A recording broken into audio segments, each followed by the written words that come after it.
Hi, welcome back guys. This is your friend, the Saiyan Fanfics, back with amazing fanfiction. This is the series of What If Deku Got Winxes Powers. Now before starting, please give this video a like and subscribe to the channel if you want more videos like this. Now let's get into the fanfic. Summer has arrived, and with it came sweltering temperatures that guaranteed heat waves, sweat-drenched clothes, and the understandable need to turn on the air conditioner set at the lowest temperature and the fastest fan speed. As the morning sun rose over the coastal city of Gardenia, not even the bracing sea winds did much to cool the citizens as they rushed from one place to another. In a townhouse on an unremarkable street, the air conditioning worked in overdrive to keep the residents protected from heat stroke. Upstairs in one of the bedrooms, a teenage girl slept soundly, chilled by the frigid air circulating her messy room. Her pet puppy twitched in his basket, also in deep slumber, impervious to the footsteps approaching the room. Bloom, came a voice as the door opened. A steadfast woman with short brown hair entered, sighing with fond exasperation when her daughter didn't even stir.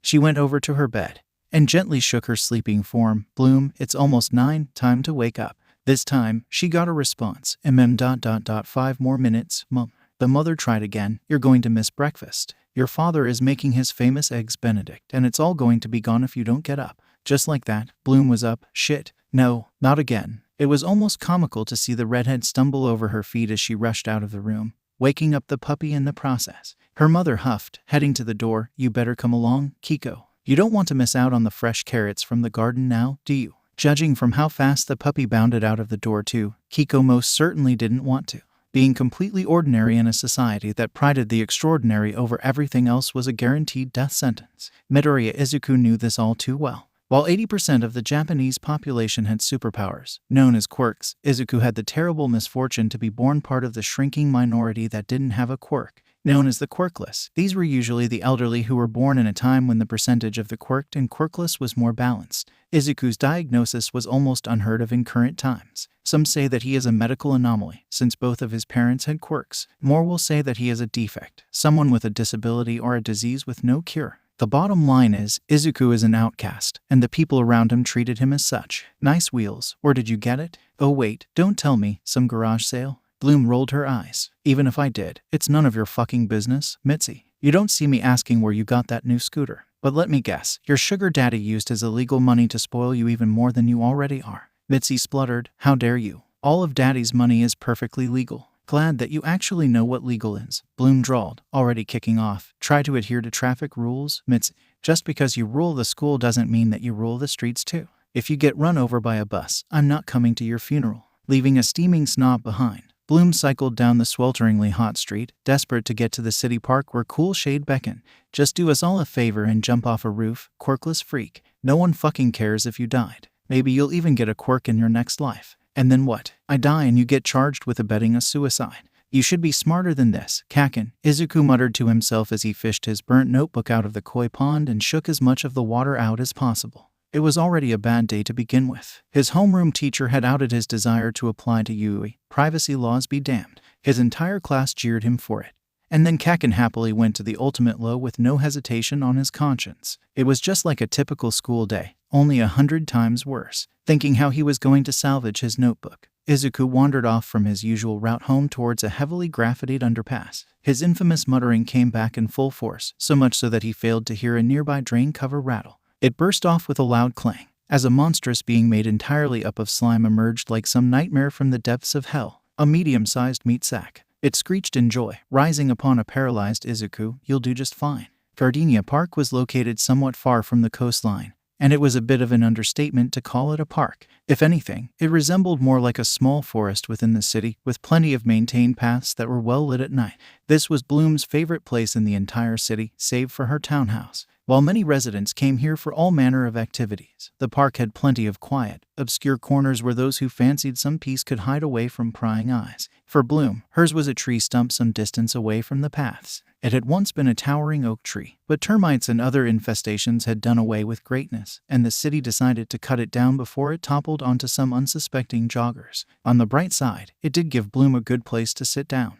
Setting her bicycle on the ground, Kiko hopped out of the basket and wandered around the grass. He had come to this part of the park multiple times with his owner, so it was familiar territory for him. Meanwhile, Bloom sat down on the stump, unzipping her bag and pulled things out. First a tablet with an accompanying stylus, and then a Ziploc bag containing a bunch of apples bought fresh from the farmer's market. Her favorite fruit of all time. Bloom set the bag to her side, while she booted up her tablet. She was working on a new piece to add to her college portfolio, and the lush green around her really helped get the inspiration working. Making strokes with her pen, Bloom fished out an apple and took a bite out of it, with a gentle breeze blowing, and Kiko off exploring the grass. This was a moment of peace she absolutely treasured. To really describe the past few minutes, one could only point to a roller coaster and deem it as the only suitable metaphor. Izuku had almost died. He was overcome by the slime villain and nearly drowned amidst the folds of foul-smelling, viscous matter. There was nothing to grip onto, his fingers simply slipping through the slime. The villain had tried to take over his body, use it as nothing more than a vessel to blend in with the general populace, until out of the blue, All Might burst into the underpass and blew away the villain into smithereens with one overpowered punch. Izuku had passed out, and woke up to the symbol of peace repeatedly slapping his face. It was almost enough for him to pass out again. One autograph later, and All Might prepared to leave with the remnants of the slime villain and an emptied soda bottle. However, Izuku still had so many questions, and so like the foolish idiot he was, he grabbed onto the hero's legs just as the man launched himself up into the stratosphere. It was incredibly reckless, and All Might made it extremely clear as soon as he landed on the roof of an office building in downtown Musutafu. And things should have ended there, if not for the man coughing and suddenly exploding in a cloud of steam, leaving behind a bony, emaciated figure. Another set of screams and frantic explanations later, a massive secret was laid bare to a shocked Izuku. The true visage of All Might made the teen swear on his life to never tell anyone what he learned this afternoon. The risks were too great. The entire country could collapse if word got out. Izuku was more than willing to carry this secret to his grave. But there was something he had always wanted from the symbol of peace, and now was the only chance he got. So he asked the one question that had been weighing on his heart since he was a mere child. Can a quirkless person like me become a hero like you? Izuku had to know. It was the one thing that had sustained him through 10 years of pain, misery, and torment. All Might had always proclaimed that anyone could be a hero on television, so that should be the answer. It had to be. No, my boy, you can't be a hero. The glass shattered. You don't have the power or capabilities to back you up. You will only be a liability and detriment to heroes and civilians alike. You should have given up a long time ago, my boy. Real life is no dream. Be realistic. Izuku remained frozen, unblinking as All Might sauntered past him, saying something about letting security know about him and letting him down afterwards. The rooftop access door closed behind the emaciated man, leaving behind a teen whose very reason for living lay in pieces at his feet. He did not cry. He was too much in shock to do that. Time became irrelevant. It could have been hours or just minutes. The shock slowly ebbed away, but in its wake came a downward spiral. Memories of Kaken, his mother's tearful apologies, and All Might's damning words screamed over one another, deafening Izuku and causing him to crumple to the concrete floor, clutching his head in phantom pain. It became a hurricane of noise and agony, growing harsher by the second. Cracks began to form, fissuring wider until the entire structure fell apart. Just like that, the hurricane vanished. There was no more pain, no more noise. Just nothing. Izuku got up, sauntering over to the edge of the roof. A rusty railing with flaking paint separated him from the long way down. Nothing could stop him at this point. Slipping off his red high-top sneakers, Izuku put one foot on the railing and lifted himself over. He stood precariously on the edge, his grip the only thing stopping him from tipping over into freefall. He let go. It was a surreal feeling to fall from a great height. Gravity pulled him down towards the advancing pavement, the wind howling in his ears. His body twisted, tumbled and spun like a rag doll. It was all very disorientating. The howling grew louder, and most people should know that it was not just the wind anymore. But Izuku didn't know that. The freefall had dulled his senses. Everything was fading, his vision and his hearing. As darkness enveloped him, he just missed a burst of bright light that blotted out the spinning world around him. Would this brush be better, or this one? Bloom's art piece was coming along, but there were still the finer details to flesh out. The finished core of her apple sat to one side. She would have started on her second apple, but she was too engrossed in finishing her latest work. But this one is rather thin. At the same time, this one is quite broad. Is there a? She was shaken out of her thoughts when Kiko rushed up to her, looking quite frantic and whining loudly. What's wrong, Kiko? The puppy tugged at her sock with his teeth. You want me to follow you? Kiko bounced off further into the trees. Bloom quickly stowed away her tablet and apples. Slinging her bag over her shoulders, she followed her puppy deeper into the park. Jumping over tree roots and fallen logs, Bloom came to a small clearing where Kiko had stopped, staring at something with trembling ears. Bloom bit back a gasp. She rushed into the clearing and knelt down. Hey, are you all right? Can you hear me? It was a teenage male, probably around her age. He had messy forest green hair with black highlights amidst the curls. Freckles dotted his pale cheeks, and he was dressed in a black school uniform Bloom vaguely remembered that male Japanese students wore. He didn't have shoes, but he wore socks. Bloom shook him, but no response. Remembering her basic first aid training from school, she checked for a pulse and breathing.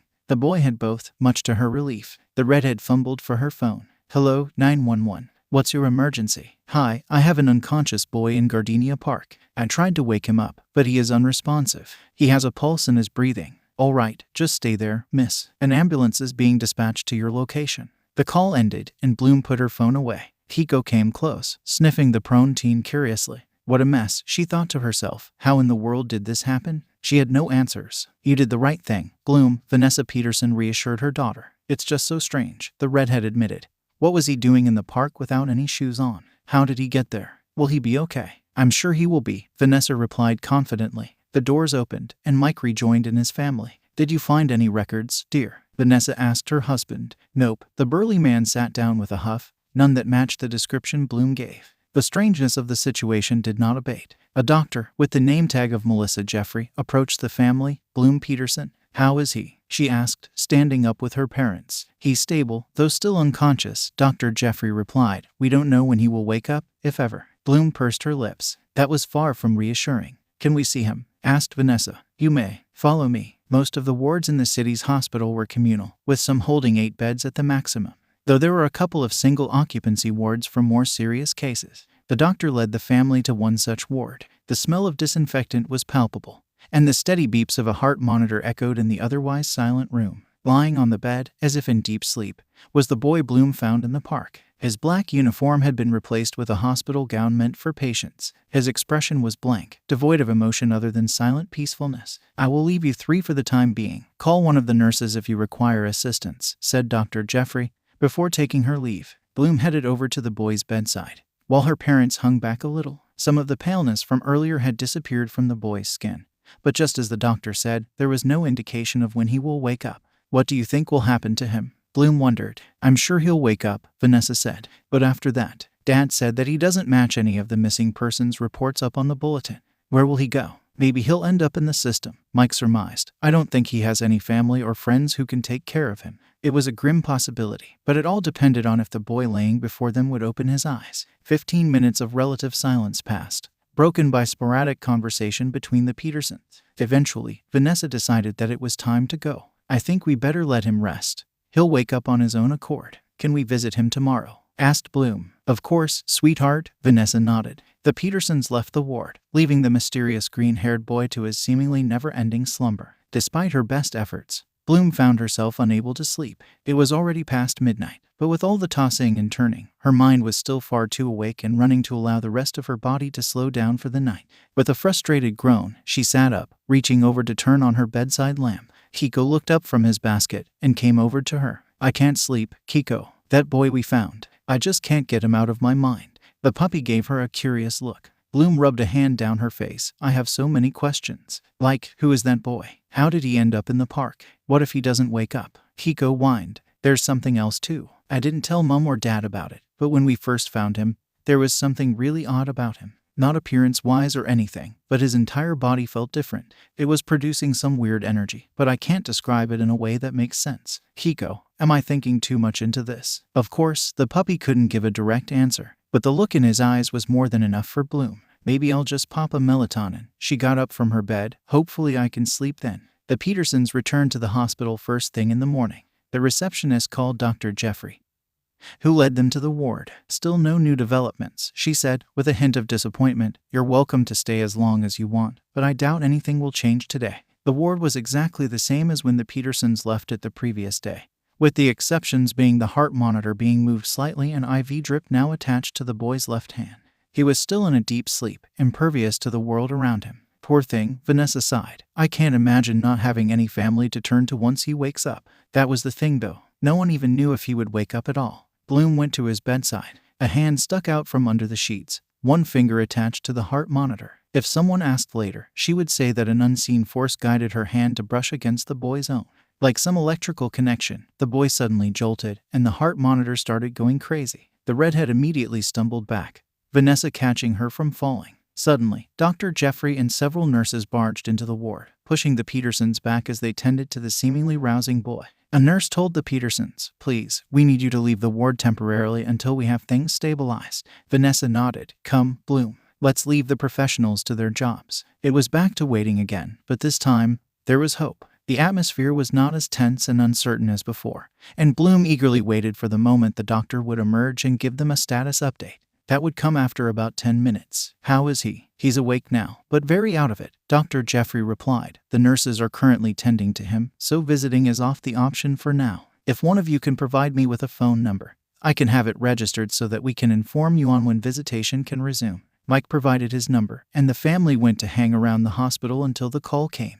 There was a small retail area and a food court right next to the medical facilities, so the Petersons window shopped and had a second breakfast. They had just finished their food when Mike's phone buzzed. "Call's in. Let's head back." The family returned to the ward, where Dr. Jeffrey stood in waiting by the door. "He's lucid now, but there are some things that you need to know. We have determined that he has severe amnesia. He doesn't remember anything other than a name, Izuku, which we have decided to call him as such. He is under a mild sedative, so try not to stress him out." The Petersons nodded and quietly entered the ward. Izuku, as the boy was called, turned to them. "Who are you?" he asked. "I'm Mike Peterson, and this is my wife Vanessa and adopted daughter Bloom. Bloom found you in the city park, unconscious. You were brought here right after." "Really?" Izuku sat up slightly. "Thank you, Bloom." "It's cool," the redhead smiled. "Anyone with a decent conscience would do it."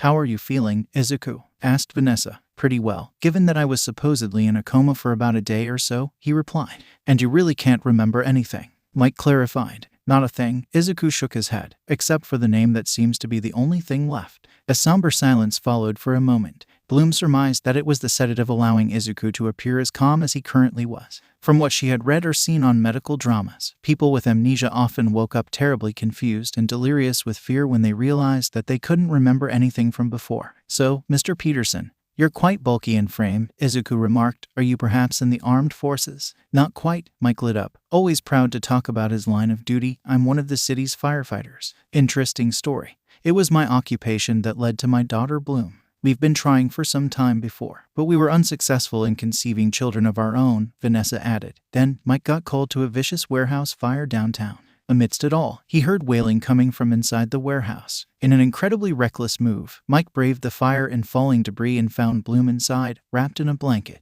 He just managed to get out before the roof caved in. It became a bragging story for Bloom. Mike grinned. While her peers talked about storks and cabbage patches, she always declared that she was born by fire and her daddy brought her into life in a blaze of glory. Izuku chuckled. "That does sound like a more interesting origin story." The ice was broken, and conversation continued on for another 20 minutes. Vanessa talked about her florist business, while Bloom went on great spiels about high school life and all the drama, backstabbing, and intrigue that came with it. She was just divulging into the latest antics by Mitzi, when Dr. Jeffrey swung by again. "Ah, Izuku, good to see that you're doing better. Any discomfort or similar feelings?" "No, Doctor," Izuku shook his head. "I feel quite good, actually." "Splendid. Hopefully, with a few more tests, we can have you discharged. But that begs the question of where you will go." Izuku pursed his lips, glancing at the family that he had become acquainted with.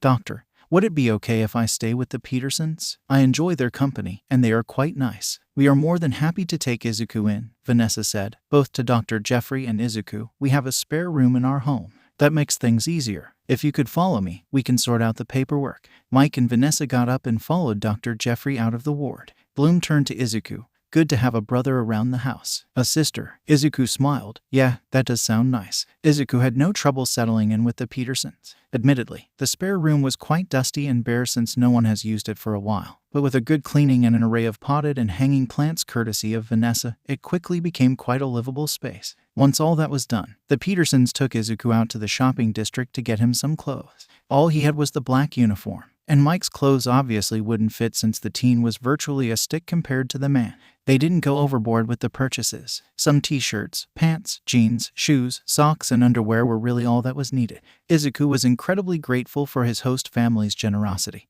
and he wanted to repay it in some way or another. After some discussion with Vanessa, Izuku became her assistant at the shop. He restocked the goods and shelves, maintained cleanliness, and provided additional help during busy periods.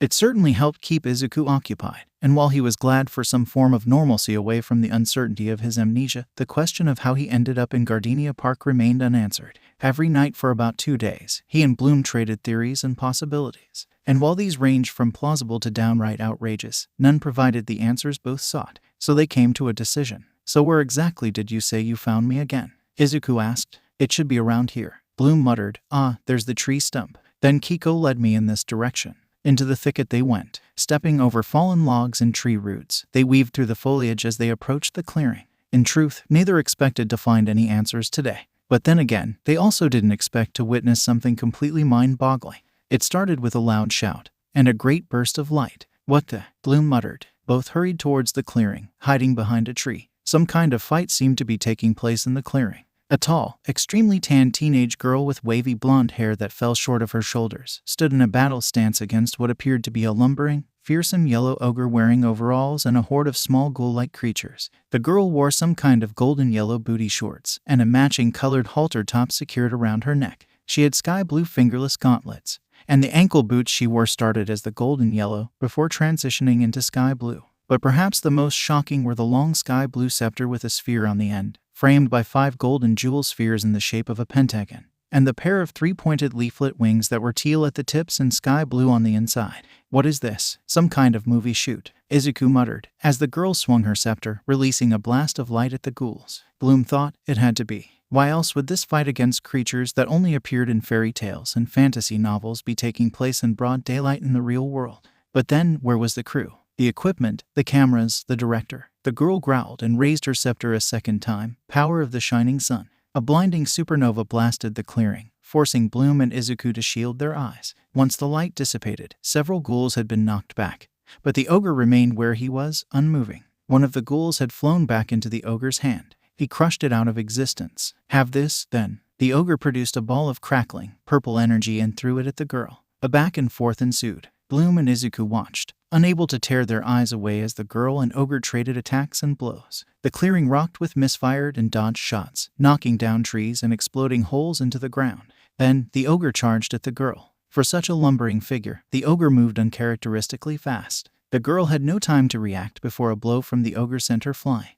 The scepter was knocked out of her hands, landing a short distance away with a metallic clink. Immediately, the ghouls leapt upon the girl, restraining her like ropes. The ogre roared in triumph, stomping over to the scepter and snatching from the ground. He advanced upon the helpless girl. "Not so sunny now, are you, boy?" A rock sailed through the air and brained the ogre on the head. All eyes turned towards Bloom and Izuku. "Hey!" the redhead shouted. "Let her go." Izuku threw another rock at the ogre. This time, it broke the skin, letting blood trickle down from the wound. The ogre screamed, "Get them!" It all happened so fast. The army of ghouls surged towards the 2 teens. Bloom gasped as the ghouls leapt at her, claws out to tear her and Izuku apart. "Stay back!" Suddenly, a wall of fire burst from the ground in front of the pair. The ghouls had no chance to escape the collision course they found themselves on. With high-pitched shrieks, their bodies ignited and crumbled into ashes in an instant. The fire vanished, leaving behind 2 stupefied teens. Bloom, did you just do that?" Izuku spluttered. Bloom was speechless, completely at a loss for words. She couldn't believe what had just happened. The ogre screamed and surged towards the pair. Izuku shrieked as he was grabbed by the hands. "Izuku!" The green-haired teen struggled against the meaty hand keeping him hostage. "You should have run away, foolish boy." Panic and adrenaline surged into one explosive force. "Let go of me." Izuku's body began to glow. A supernova of blue light exploded, blasting the ogre and the remaining ghouls out of the clearing. Rain fell onto the earth, as what appeared to a phoenix made of water swirled around the clearing before taking off to the sky with a loud, raptor-like roar. Izuku fell onto the damp ground, groaning from the sudden loss of energy. Shaken out of her stupor, Bloom hurried towards him. She helped Izuku to his feet. "Are you alright?" What just happened?" "Yo, those were some sick power moves you 2 just pulled." Both teens turned to the winged girl. She had her scepter once more, and against the backdrop of the late afternoon sun, she looked positively radiant. "Thanks by the way. You 2 really saved my dumb ass then." "And no problem," Bloom replied, helping Izuku brush the grass and dirt off his clothes. Hopefully it wouldn't be too difficult to clean later. Izuku glanced to the side, impaled. We have company." The ghouls and ogre from before emerged back into the clearing, seemingly preparing for another fight. The girl turned to face them, scepter at the ready. You filthy lot, best make yourself scarce. With 3 powerful magic beings against your puny little army, you won't stand a chance," the ogre growled. Izuku and Bloom tensed, preparing themselves for more fighting. "I'll get you next time, fairy." Just like that, the same sickly purple light engulfed the ogre and his ghouls, whisking them away into oblivion.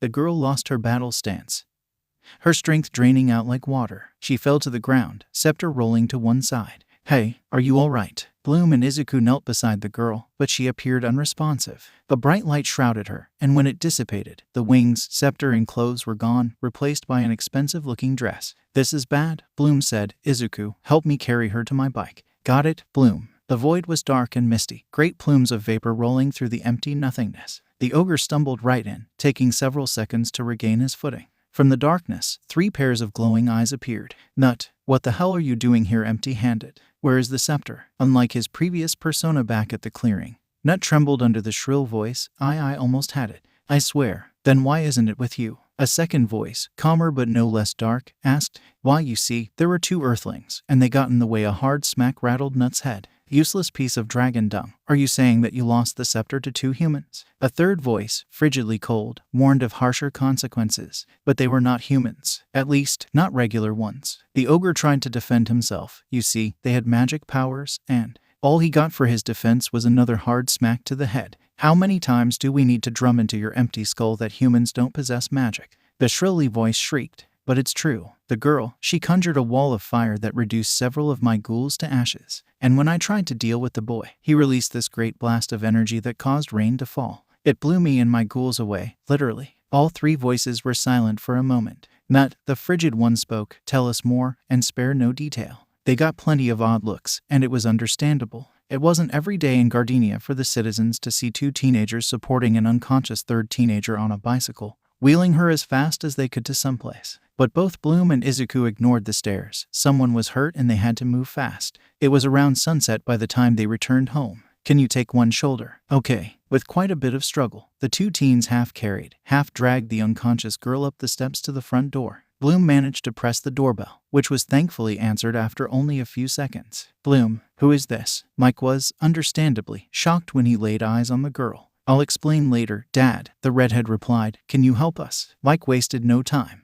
He carried the woman to the living room and laid her on the sofa. Vanessa was just coming in from the kitchen when she noticed the stranger in her house. "Oh goodness. Mike, dear, who is that?" "Someone that Bloom and Izuku brought in," he replied. The 2 teens entered the living room. "All right, kiddos, what's going on?" "You wouldn't believe what happened to us," Bloom began. "We were at the park, trying to figure out how Izuku ended up there. Then, we saw her," she pointed at the girl, "battling against this huge ogre and an army of ghouls. She had this scepter, and it produced huge blasts of light." Understandably, both Mike and Vanessa was stunned and extremely incredulous. "She's not lying," Izuku added. "We ended up being thrown into the fray, and would you believe it? Bloom conjured a wall of fire and I somehow caused it to rain. It's almost as if we did magic." Mike found his tongue after a moment. "Bloom, Izuku, are you sure you didn't just imagine this entire thing?" "Positive," Bloom asserted. "And then after everything, the ogre and his remaining ghouls vanished in a ball of purple light, and the girl fainted. That's how we brought her here." Mike was rendered speechless again. Pulling his composure together, he rubbed a hand down his face. "Okay, this is absolutely bonkers. I think we should call an ambulance and have this girl sent to the hospital." Suddenly, as if on cue, she shot up from the sofa. "No, wait, that's not necessary." Vanessa was immediately by her side. "How are you feeling?" "Much better, thank you." She got into sitting position. "My name's Bloom, and these are my parents." Bloom introduced her family. "This is Izuku. He's staying with us for the time being." "And Stella," the girl replied. "But I'm not from around here." "Have you heard about the magic dimension?" Both Mike and Vanessa shook their heads, though Bloom's interest was definitely piqued. "It's in another galaxy," Stella continued. "I'm the crown princess of Solaria and fairy of the shining sun." "How did you end up here, Stella?" asked Izuku. "You see, I was attacked by the ogre and his minions, so I sent myself through an interdimensional portal in order to evade them. Somehow, they managed to follow through and..." "All right, I've heard enough," Mike proclaimed, looking absolutely done. "This young lady needs help. She's completely delirious. I'm calling the police." He had just gone over to a table and picked up the phone. Huffing in annoyance, Stella released a stream of sparkling light from her finger at the device. There was a small flash, and Mike's eyes bugged out. He was no longer holding a phone, rather a spring onion. "Believe me now?" Stella asked rhetorically. This little act was more than enough. So as I was saying, I ended up in that park, and I was forced to fight the ogre and his ghouls. Then out of nowhere, your daughter and Izuku showed up and saved my ass. Actually, I'm not sure what we did, Bloom admitted, Izuku nodding along. Fairies don't need to know how they did it. They just do it, that's all, Stella replied. Us? Fairies? Izuku was perplexed, though Bloom looked as if Christmas had come early. I should say so, Stella continued. I mean, if you're able to pull up walls of fire and cause rain to fall like a fairy, and you beat down monsters like a fairy, then you must be a fairy. Poor Mike looked totally overwhelmed. This is just nuts. Completely nuts. Vanessa came to her husband's aid. Bloom, why don't you and Izuku take Stella upstairs? Your father needs a moment. Meanwhile, in Gardenia's industrial park, a purple flash of light lit up an alleyway behind a manufacturing plant.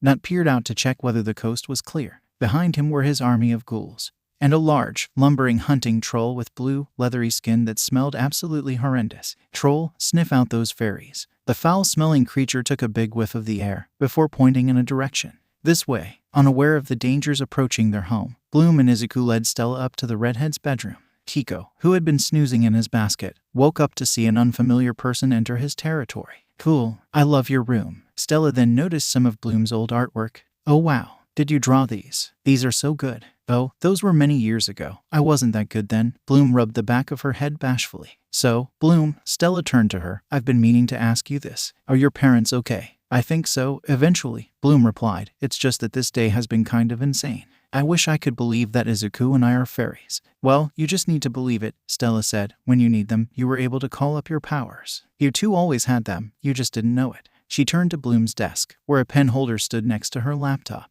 She waved his hands at the stationery inside, pulling up out and using her magic to coalesce them into one giant pencil. All you have to do is concentrate. Stella let the pencil fall to the floor. Kiko came over and sniffed it curiously. All right, Bloom, you try it. Return it to their original forms. The redhead waved her hands around the pencil, trying to will up the same power she had pulled back in the park. However, after a few moments, she sagged down, unsuccessful. Izuku tried next, but even he wasn't able to draw out the water that knocked the ogre away. Don't fret, you two. You just need training. Stella came to sit next to them on Bloom's bed. She canceled the spell on the giant pencil, returning it into the various stationery and putting them back in the pen holder. And the best place to learn is the Alfea College for Fairies. That's where I go. And you two should go too. Where's this Alfea? Asked Bloom. It's in the magic dimension, home to all kinds of magical beings and creatures, including fairies. Stella replied. Sounds like a truly interesting place, Izuku remarked. It really is, Stella nodded. While this was happening, not far from the townhouse, Nut and the ghouls, led by the hunting troll, appeared out of another alleyway.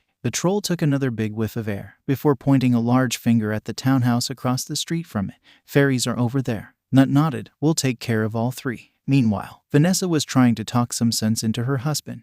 Dear, you've seen it with your own two eyes. Stella is not an ordinary teenage girl. She's magical, and perhaps so is Bloom and Izuku. Mike sighed. I know, sweetheart. But Bloom ... it's just so hard to wrap my head around it. Well, how do you explain all the times Bloom's past injuries seem to heal overnight? Vanessa questioned. Or that time when she was 5 and she got a concussion? We expected Bloom to take weeks to recover, and instead, it was gone after 3 days. As Mike tried to come up with an answer, Kiko had wandered into the kitchen, hoping that he could find his dinner. However, he noticed several large shadows loom over the kitchen window near the back door. Ears drooping from shock, Kiko yelped, bounding back into the living room in fright. What now, Kiko? The puppy tugged at Mike's pants, jerking his head towards the kitchen. Later, Kiko. We'll feed you afterwards. Though, it was clear that food wasn't the cause of the puppy's distress. The back door was now trembling, as if something was trying to break in. What in the world? Before either adult or puppy could react, the door was blown off its hinges with a loud crash. Mike and Vanessa shrieked, as the hunting troll lumbered in with an army of ghouls. Upstairs, Bloom,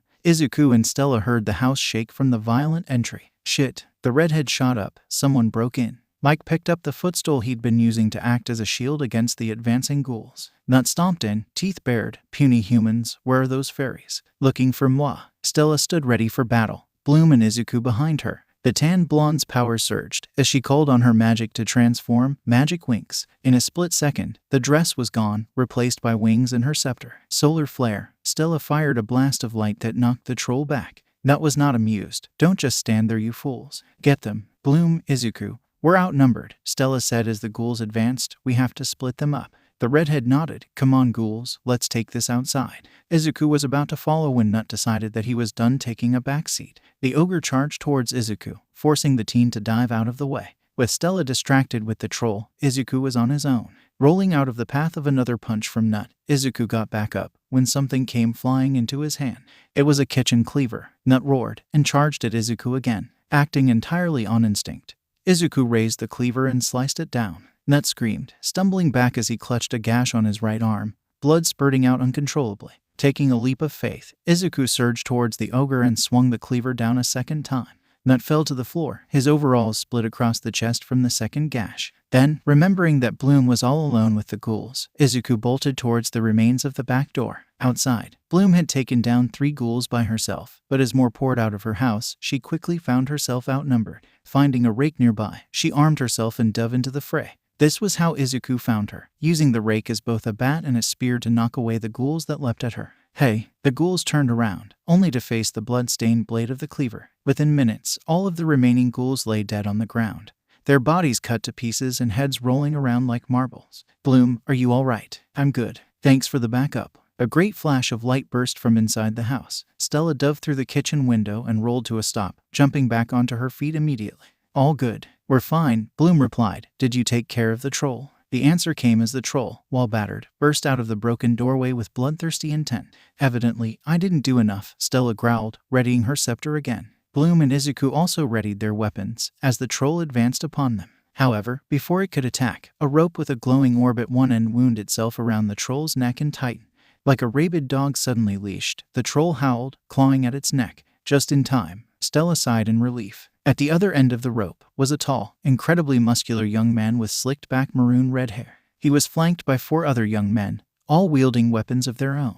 A long-haired blonde carried a glowing blue sword and shield. A brown-skinned brunette rested his arms against an emerald-green broadsword, and a bespectacled redhead brandished a futuristic-looking gun. The tallest of the 5, and the most muscular, had dark mocha skin, a short waves haircut that was shaved along the sides, and in both hands he held a pair of glowing red dual swords. Good job, Riven, the bespectacled redhead said. Now let's get this brute into custody where it belongs, said the blonde. Relax, will you? This Riven rolled his eyes. I've got it totally secured. I'm totally relaxed, the brunette said. It's just. The troll managed to grab the rope and pulled, yanking Riven off his feet. You that I'm worried about. The rope came undone, as Riven fell to the ground just shy of Stella, Bloom, and Izuku. The troll stomped towards the men. Timmy, get behind me, the blonde shouted. The shield came over, just as the troll began raining blows against the material. Sky, hang on, the brunette yelled. He raised his broadsword and slammed it against the ground. A wave of energy split the concrete apart, creating a crevice in between the troll's legs. As the beast lost its balance, Timmy began firing his gun at its feet.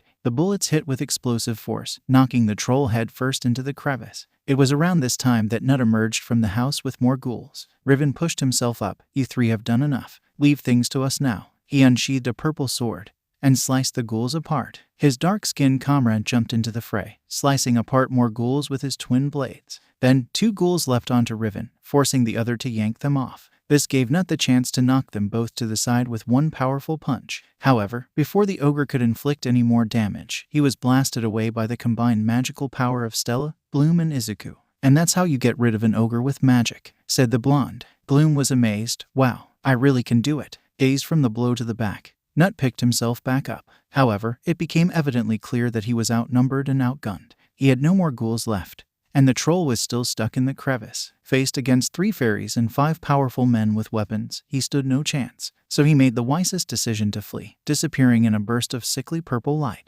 Oh, thank the sun, Stella sighed in relief. He was beginning to get on my nerves. She guided Bloom and Izuku towards the 5 men. Bloom, Izuku, I would like to introduce you 2 to the specialists. The grouchy redhead is Riven. Brandon is the brown-haired stud.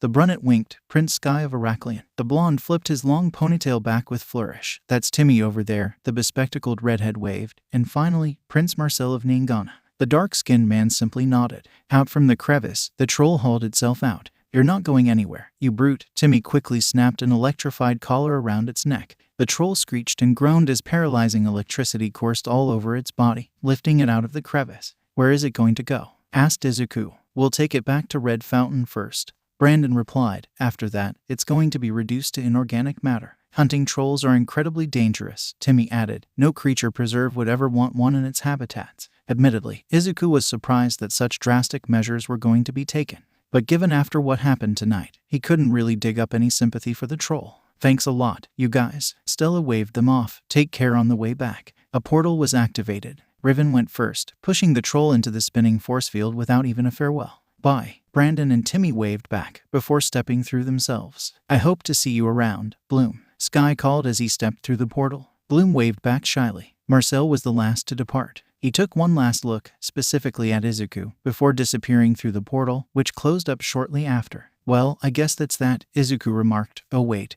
what about Mike and Vanessa? Shit. Mum, Dad. Bloom dashed back into the house, Izuku and Stella following suit. Inside, Vanessa and Mike had busied themselves with damage control. Are you guys all right? We're fine. Mike paused in his sweeping. Have they left yet? Just a few moments ago. Do you guys need help? Asked Bloom. It would be appreciated. Mike glanced at the destruction caused to his living room. A little magic will bring everything back to normal, Stella offered. No thanks, Mike refused resolutely. I think I've had enough fantasy for one day. Oh well, suit yourself, the blonde shrugged. Despite Mike's insistence to not use magic to fix the living room, Stella found herself waking up early, seeing the structural damage done to the walls, and decided that she was going to ignore him. A generous bit of solar magic, and the walls were as good as new. It was at the same time that Vanessa came downstairs to start on breakfast. Oh, good morning, Stella. I didn't know you were up this early. Hey, Mrs. Peterson, Stella waved. I'm a very early riser. I hope you don't mind that I fixed your walls for you. I don't mind. I'm thankful actually, Vanessa smiled. Saves us the trouble of calling the contractors down to fix them. Now, I'm going to start making breakfast for everyone. Is there anything you would like in particular? Oh, I'm cool with anything, Stella replied, though I do wish to talk to you about Bloom and Izuku. I'm listening, Vanessa nodded. Alfea College of Fairies, Mike parroted, setting down his fork. It's the school that I go to, Stella replied. Every fairy in the magical dimension goes there for their education. After that, they either seek jobs in Magix or their home realms, or they become the guardian fairies of their realms. For me, I'm there to learn everything I can that will assist me to become the next queen of Solaria. Stella and I were discussing this while I was making breakfast, Vanessa said, and we think that it is best that Bloom and Izuku should enroll in Alfea. Bloom lit up, and Izuku had an interested look. Mike, however, was uncertain. Are you sure? We know next to nothing about this Alfea college. Stella, do you think we can go there? Asked Bloom excitedly. But of course, the blonde nodded. Interdimensional travel is easy. My scepter can take us all there in a jiffy. Bloom scarfed down the rest of her breakfast. Come on, let's get going then. 10 minutes later, after teeth were brushed, clothes changed, and Kiko leashed up, the Petersons were ready. Alrighty, Stella took off her ring and extended it into her scepter. Hold onto your stomachs. Son of Solaria, take us to Magix. A blinding light blanketed the living room. The floor suddenly disappeared, and the group fell through a shimmering portal. Kiko barked wildly as he tumbled like a shirt in a washing machine, while Izuku felt his stomach turn from the fall. The entire experience lasted for about 5 seconds, before the portal opened up and deposited the group onto a grassy surface. Stella landed with practiced finesse, while the Petersons, Izuku and Kiko landed on top of one another in a heap. We've arrived. Is everyone okay? Stella's warning about holding onto their stomachs was no joke. Izuku had no room to worry about his head spinning when his breakfast was threatening to fall out his mouth. Mike and Vanessa were in similar states, while Kiko was stumbling about with birds orbiting around his head. That was something, Bloom remarked, settling her nausea faster than her family. Once he had gotten his own bearings back in place, Mike stood up. Holy shit, this place really does exist. Vanessa was amazed. That sprawling castle complex over there must be Alfea. It is. Isn't she beautiful? Stella gushed. The buildings that made up Alfea College were arranged in a semicircle, painted many vibrant colors. Palatial turrets rose from the ground, lined with shimmering glass windows that reflected the sun overhead. At the front were a set of gates shaped in form of fairy wings. Let's get going then, Mike said, taking his first steps towards the school. I wonder if there are any scholarship opportunities. Suddenly, he smacked face first into something invisible. What the? It's like there's an invisible wall. He tried pushing against it. I can't get through. Really? Vanessa raised an eyebrow, coming to her husband's side and sticking a hand out. True enough, her palm met the hard surface of said wall, even though she couldn't see it. Bloom and Izuku glanced at one another. Both took several steps past Mike and Vanessa. Bloom held up her hand and waved it around. Where is it? I don't feel anything, said the redhead. Whatever it is, it's not stopping Kiko, Izuku remarked, watching as the puppy trotted after them without any problem. That's because it's a magical barrier, Stella explained, producing an orb of magic and tossing it between Bloom and her parents. Sure enough, the invisible wall became visible, separating the teens from the adults. It's to keep all non-magical beings out of Alfea. So, does that mean Mike and Vanessa can't come with us? Asked Izuku. Oh, no worries, Stella reassured. I have just the solution. The blonde conjured a larger orb and sent it over Mike and Vanessa. It rained sparkles over them, and when the shower stopped, both parents were now glowing with a soft golden aura. When one is covered in magic, it's easy to trick the barrier into letting you in. Come on over. Mike and Vanessa took several tentative steps forward, and true enough, they phased through the barrier without any problems. Well, that solves that, said Mike. Come on everyone. Alfea waits. Stella took the lead. It was a short walk through the forested area before the group arrived at a dirt road. A few minutes' trek took them to the front gates. As they approached, the wings-like barrier furled down, allowing them entry. Impressive, Vanessa remarked. Does it allow anyone with magic in? Supposedly, Stella replied. Though I heard rumors that Faragonda has put special enchantments that only allow magical beings with good intentions to enter the school grounds. Who is this Faragonda? Bloom asked. She is the headmistress of Alfea. Very kind but incredibly firm about the rules, Stella said. In fact, she's the reason why I brought you all here today. You totally need to have a chat with her in order to enroll in Alfea. Izuku glanced around the courtyard. Why is there no one around? It's summer break, silly, Stella teased, or rather, the tail end of summer break. In a few days, the new school year will begin. So we're quite lucky then, to discover we have magic powers early, Bloom surmised. When you see it that way, absolutely. Stella led them towards one of the buildings at the furthest end of the courtyard. Into a large, glass-domed atrium they went, and up several flights of stairs. Does Alfea have any elevators or the magical equivalent? Mike wondered. No, unfortunately, Stella replied. Griselda always says that stairs are to prevent the students from becoming lazy with magic. Like, I can see her point, but what if you're in a hurry? Is this Griselda a teacher? Asked Vanessa. The deputy headmistress and head of discipline, Stella clarified. A real hard ass for the rules and conformity, in my opinion. It's a running joke that she has a stick shoved so far up her behind. People say that it will come out season. Both Bloom and Izuku chuckled, though Mike and Vanessa didn't find the joke nearly as funny. Finally, they came to a set of impressive double doors. Stella knocked loudly, whereupon a voice called from the other side, "Come in." The doors opened by themselves, granting the group entry. The office inside was neatly tidied, with bookshelves lining the walls and an unlit fireplace to one side. An ornate desk stood directly before the doors, with a massive window behind it. Sitting in a chair at the desk was an elderly woman, appearing to be in her early 70s. She had short, curly white hair that resembled a cloud, horn-rimmed glasses, and was dressed in a long-sleeved shirt with ruffled cuffs, bluish-purple vest, and a long lilac skirt which was tapered at the end. Goodness, Princess Stella, where have you been? Your father has been searching across the realms for you. She then noticed the Petersons and Izuku. And who are them? It's a long story, Miss Faragonda, said the blonde. I'll tell Daddy later that I'm fine. More importantly, I want to introduce you to Mike and Vanessa Peterson, their daughter Bloom, and their ward, Izuku. They are all from the planet Earth. But get this, we discovered that Bloom and Izuku have magic powers, even though they are from Earth. Faragonda was definitely intrigued. Now, have a seat, everyone. Tell me everything, right from the beginning. The next 20 minutes were spent bringing the headmistress up to speed with every strange incident that happened to the Petersons thus far. From Izuku somehow ending up in Gardenia Park without any memories, the teenagers' first encounter with Stella, culminating in the home invasion by the hunting troll and Nut the Ogre. If you don't believe me, Miss Faragonda, you can contact Red Fountain's Delta Cohort, Group 3. They can corroborate the incident with the hunting troll, said Stella. Faragonda felt incredibly winded. Fascinating. Is there something wrong? Asked Vanessa. You must understand, Miss Peterson, that this account is absolutely mind-boggling. Earth is the only planet in the entire known galaxy that has not been home to a magical being for millennia.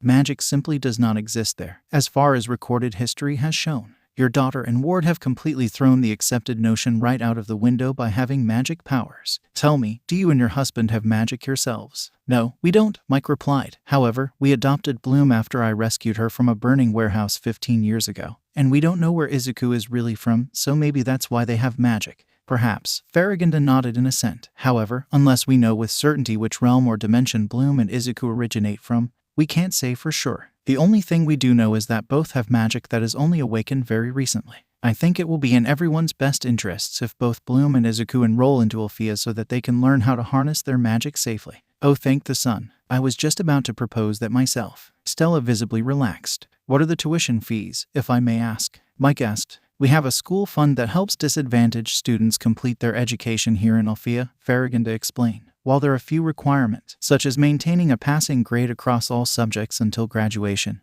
I believe such an arrangement would be acceptable to you. Absolutely, Vanessa nodded. Bloom has always gotten decent grades back in her high school. Though, admittedly, I'm not sure about Izuku given how little we know about his past. Well, I promise to work hard and do my best, so I guess that helps. The green-haired teen wondered. That is all we ask of you, Izuku. Faragonda gave a kind smile. Now, since we are all on board, I will have the paperwork sorted out immediately. The new school year starts in 3 days. So Princess Stella, can I trust that you will escort Bloom and Izuku to Alfea when the time comes? You can count on me. Wonderful. I will see you 3 on the day itself. The headmistress stood up. It is a pleasure meeting you all. Take care as you head home. All right. We will. And thank you for taking the time to speak with us, said Vanessa. The group exchanged farewells before heading to the doors. Suddenly, Faragonda said, "Oh, before I forget. Bloom and Izuku, do make sure to pack in a set of nice clothes. It is a tradition in Alfea to host a back-to-school dance on the first day of term." Thanks for the heads up, Ms. Faragonda. Bloom nodded. We'll make sure to remember. The group left the office, the doors closing behind them. Now alone, Faragonda moved from her desk towards the window, gazing out into the sprawling courtyard below. 2 magical beings from Earth. This was definitely going to be an interesting school year. So is this back-to-school dance a formal event? Bloom asked curiously. Well, it's not the same as the balls we have in Solaria, but Faragonda does encourage us to dress our best. Stella replied, do you have anything fancy back home? Not really, Bloom admitted. The fanciest event I've been to are weddings, and even then, usually the sundresses I have in my wardrobe are enough. That means we have to go shopping. Stella proclaimed to the group, we need to make a good impression on our peers. Right now, asked Mike. Oh, do you need to go home? We can always do it another day, Stella offered. It's fine, Vanessa said. It was just a bit unexpected. So where do we need to go? Downtown Magix, Stella replied. It is the place for shopping and picking out the latest fashions in this realm. If we hurry, I think we can catch the next bus that will take us straight there. Leaving Alfea behind, the group headed a little ways down the dirt road to a bus stop. They didn't have to wait long for the bus to arrive, though the vehicle itself was a sight on its own. Well, it actually hovers above the ground, asked Bloom. Sure does, said Stella. Do your buses not hover as they move? The buses back home have wheels, Bloom explained. I think the closest thing we have to hovering transportation is the maglev trains, which use magnetization to move instead of wheels. Even so, they can't hover on their own. Cool beans. This is what magic gives you, Stella replied as the bus pulled to a stop before them. The doors slid open with a hiss, and a flight of stairs descended down. They boarded, and the doors closed behind them. How many? Asked the driver. 5 please, plus 1 dog. All on me. Stella produced a card and tapped it against a screen. Enjoy the ride, said the driver, turning back to the wheel. The group found seats near the middle, and the bus was off down the road. Bloom pulled Kiko onto her lap as they all got comfortable. So what is Magix like? Asked Izuku. It's super modern. The latest technology and magic coming together to create the biggest city in the entire realm. Granted, there are other settlements, but not big enough to garner much attention. If you want to remain up to speed with the end things, Magix is where you will go. The rest of the journey passed with light conversation, shifting between whatever topics that came to mind. As they approached the city, the forested lands turned into urban sprawl. The Petersons and Izuku switched conversation for staring out of the window to catch their first glimpse of a magical metropolis. In all honesty, Magix was not all that different from Gardenia, if one were to overlook the hovering vehicles and the clothes worn by the citizens.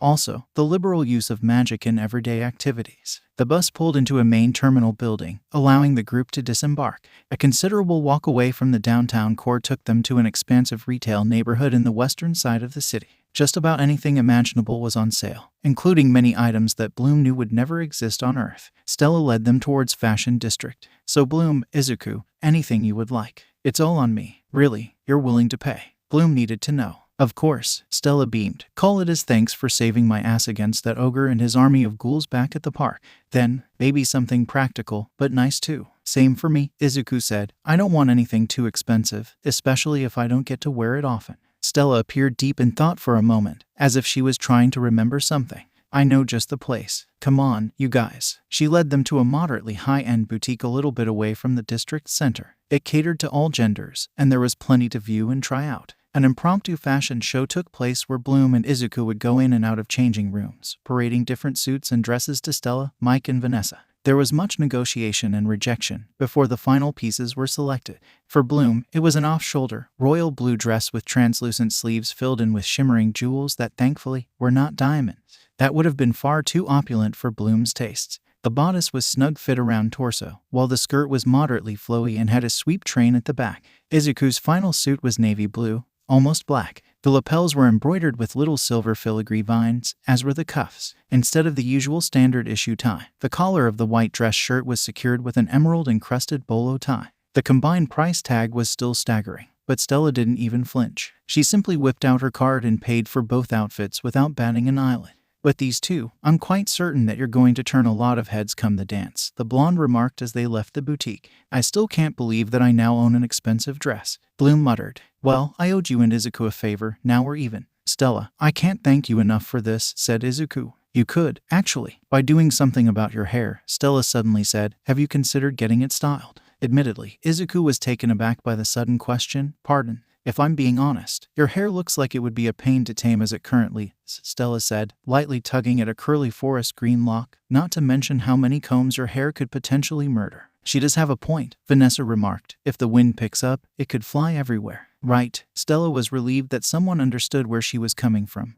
"Also, I'm not sure how things are like on Earth, but I'm sure teenagers there love to do all kinds of things with their hair. Plus, it will certainly help you look more presentable during the dance." Izuku combed a hand through his locks, which entangled some of the follicles around his fingers. "I see your point. Maybe we can pop by a hair salon when we get back." "I know a place," Mike said. "I go there all the time for my haircuts." "Really? Thanks a lot, Mike." "Not a problem, kiddo. We can go tomorrow." Stella clapped her hands. "Alrighty then. Let's get you back home. You all must be exhausted, and I need to make sure Daddy doesn't declare war on any realms in the belief that I was kidnapped." That didn't sound like a joke, and the Petersons were done for the day anyways. The hair salon Mike frequented was your standard, run-of-the-mill establishment within Gardenia's commercial district.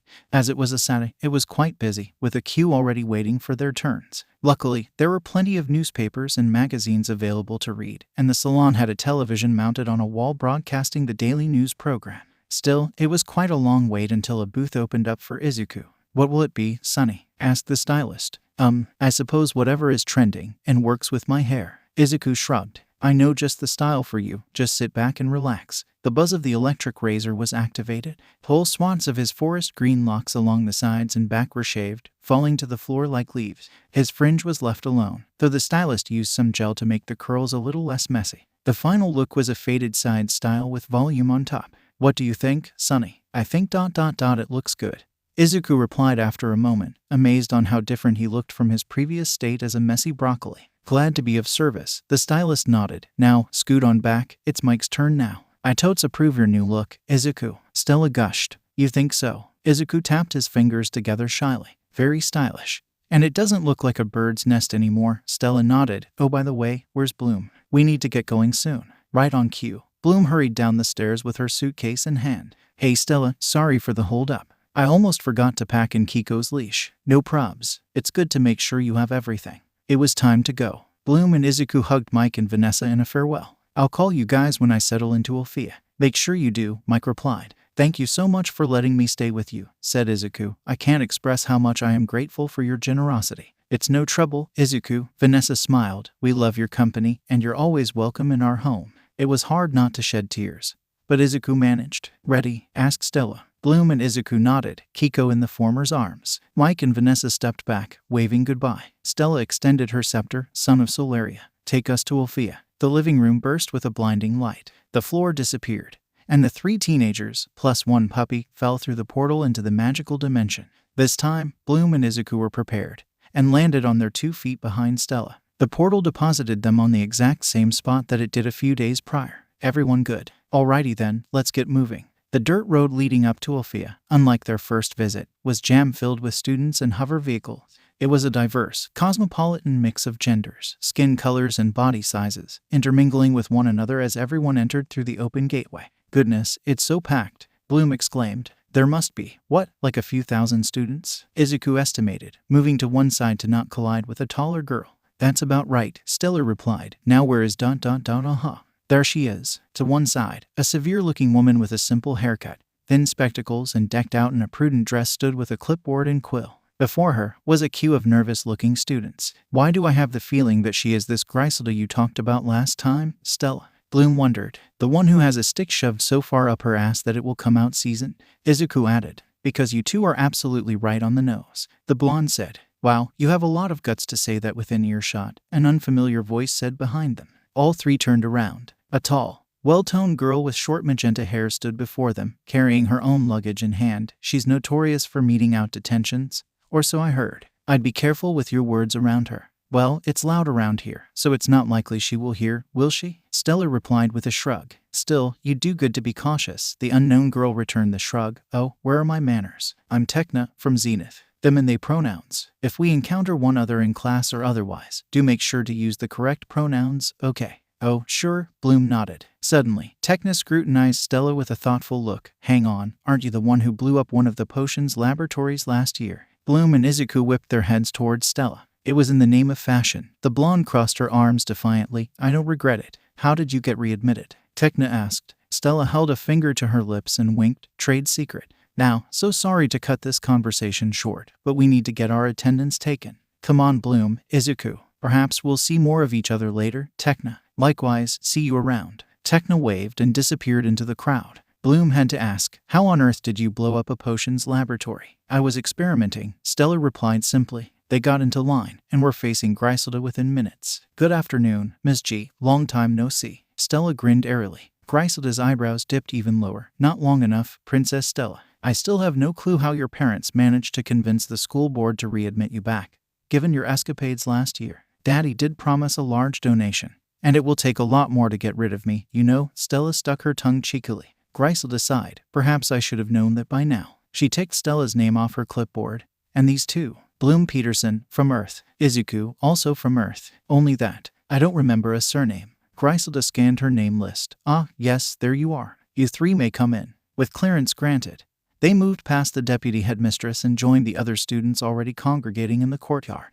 Stella, what exactly did you do to blow up a potions laboratory? Bloom asked. I was trying to create a new shade of purple, something royal and very beautiful. I was going to make it the national color of Solaria, but things didn't end as I thought it would be. Of course it would. Unsupervised lab experimenting never ends well, Izuku thought to himself. Several minutes passed while the trio shifted away from Stella's mishaps to more general topics surrounding life at Alfea. Then, an orchestra of bells brought all conversation to a halt. Students of Alfea, Griselda's voice projected over the courtyard. Please give your utmost attention to your headmistress. Faragonda appeared, flanked by a group of adults whom Bloom and Izuku presumed were the other teachers and staff who worked in Alfea. Good afternoon, students. I hope Griselda here hasn't ruffled your wings too much yet. A low chuckle rumbled from the crowd. To her credit, Griselda remained deadpan despite the teasing jab. Welcome to Alfea, the headmistress continued. My name is Faragonda, Alfea alumni and former fairy godmother. As we continue with today's orientation, I would like to introduce to you all of the school's staff, whom you will spend lessons with during the coming year or encounter around campus. One by one, she called forth each teacher and gave a short introduction. There was Palladium, a tall, incredibly muscular elf who taught magical reality and occasionally botany. Winxes, a diminutive leprechaun who specialized in metamorphosis. Melinda Doofer, professor of etiquette and literary spellcasting. Travarin, another male elf that taught potions, and Saria, a diminutive half-fairy, half-pixie being who held flying and physical education classes. The non-teaching staff were introduced next, first with Alani Barbadia, the school's librarian, Chef Esfoglia, the school cook in charge of all the meals, and finally Nurse Ophelia, the healer stationed the hospital wing. I hope each and every one of you will treat your teachers and staff as they ought to be treated. Respect is two ways, after all. Now moving on, every student here has a different purpose. Some of you will go on to become guardian fairies of your respective realms. Some will grant wishes to the worthy, and others will ascend to the throne of your kingdoms with time. Your powers make you unique, as are your backgrounds and origins. But when you are here, our mission is still the same. To help you fulfill your greatest potential, Stella cheekily parroted Faragonda. Before confiding to Bloom and Izuku, she says that all the time. But naturally, you are expected to do your best at all times, and to help others with their problems and vice versa. We are all friends here in Alfea, and doing the right thing is a must in our everyday activities. Now, I think I have bored you all long enough. You are dismissed for the rest of the day. Your timetables will be delivered to your dormitories by this evening. Please remember that curfew is at 9 p.m. and breakfast starts at 6 a.m. tomorrow, Gryselda reminded. As the students began to disperse, Faragonda wrapped things up with a parting message. Let's make this a fruitful year, everyone. And don't forget to make use of every opportunity to connect with your Winx. Hey Stella, what did Miss Faragonda mean by connecting with our Winx? Asked Izuku. Kiko trotted ahead, sniffing every nook and cranny of this unfamiliar location. She means your magic, Stella replied. Lessons in Alfea isn't all about theory. We get to use our magic in practical settings and in assignments too, usually during presentations and exams. The trio climbed several flights of stairs and passed through a few corridors to get to their dormitory. Pasted on one of the two main doors was a sheet of paper with names printed on it.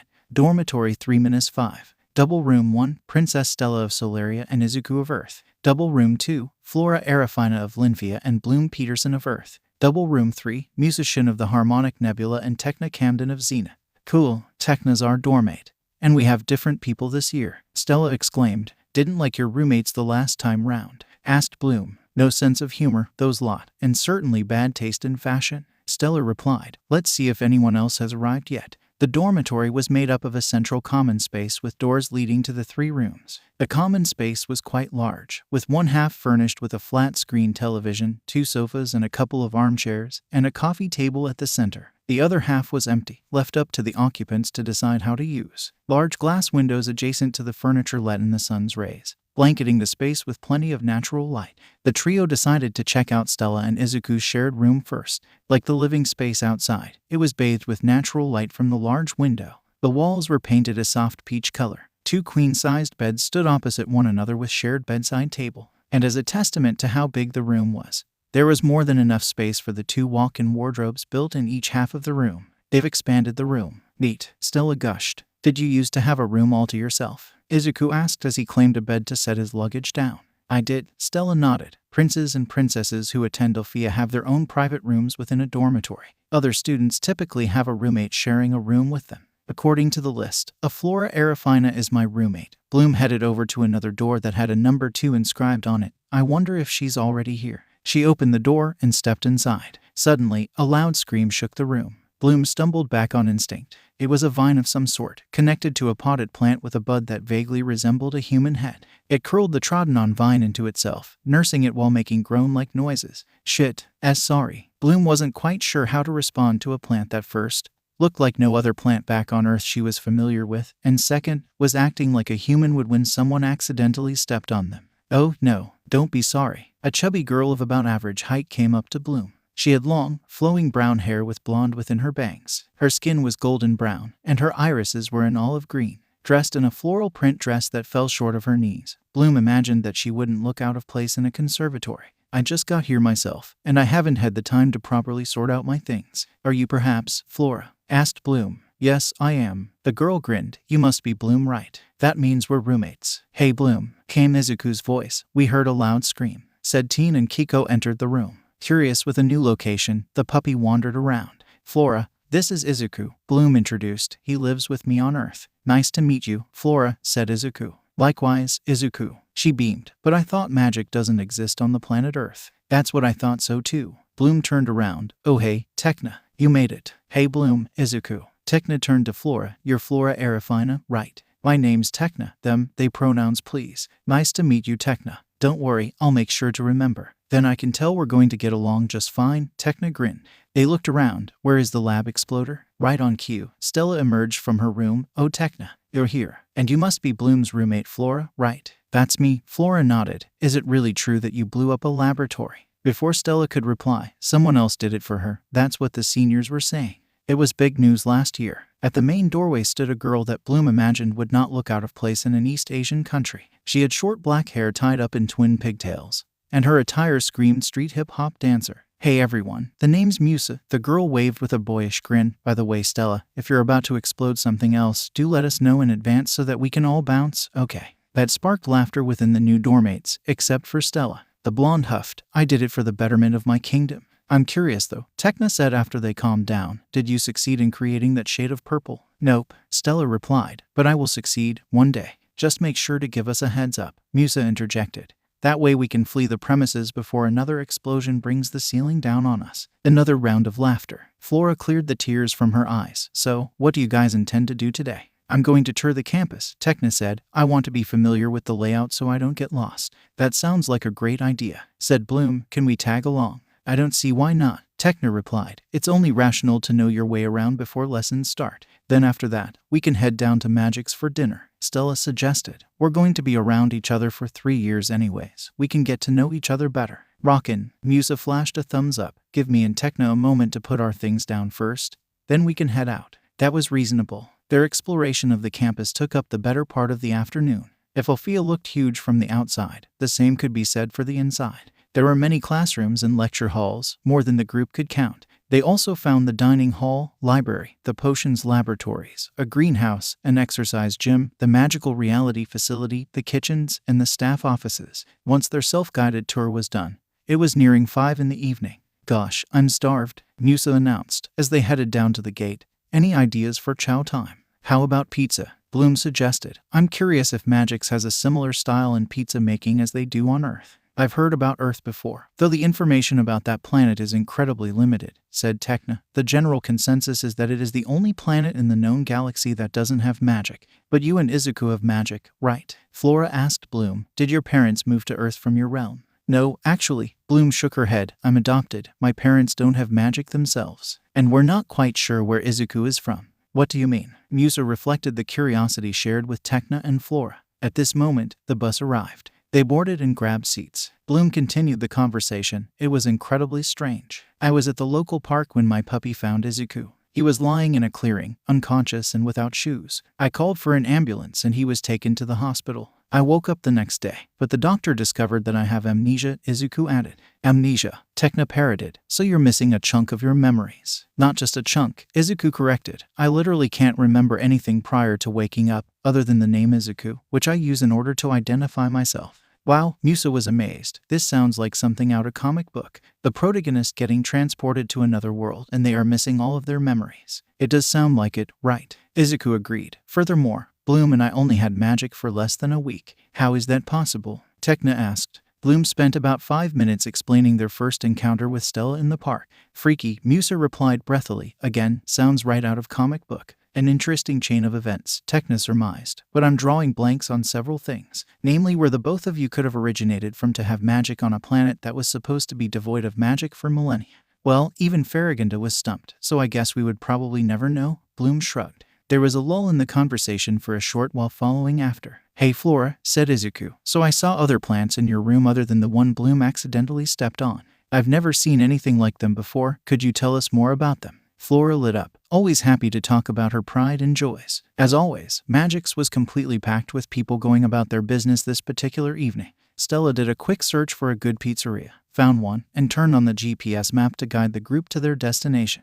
The walk took them across several streets and intersections. At one such pedestrian crossing, Izuku looked around to take in the lively environment around them. The green man turned on, allowing them to cross. As they did, Izuku's eyes caught something large and lumbering some distance away. It moved out of sight before he could get a good look at it. Still, it was an unusual sight, and he was convinced that the figure looked somewhat familiar. It couldn't be. Hey Izuku, what's the holdup? Bloom's voice snapped him back to reality. The green man was flashing, about to turn red. He quickened his pace, crossing the rest just before the red man came on. Is everything okay? Asked Musa. Yeah, I thought I saw something. Izuku waved off, so how much further? The group carried on, unaware that someone had spotted them. They darted into an empty alleyway. They had a phone call to make. Bloom sighed in contentment. The pizza tasted so much like the ones she had back in Gardenia, even though she had no idea what kind of greens or meat were used. Taste over unfamiliarity, in her opinion. Is it good? Asked Stella. Very good. Bloom nodded, finishing her slice. Best pizza I've ever had, Izuku commented.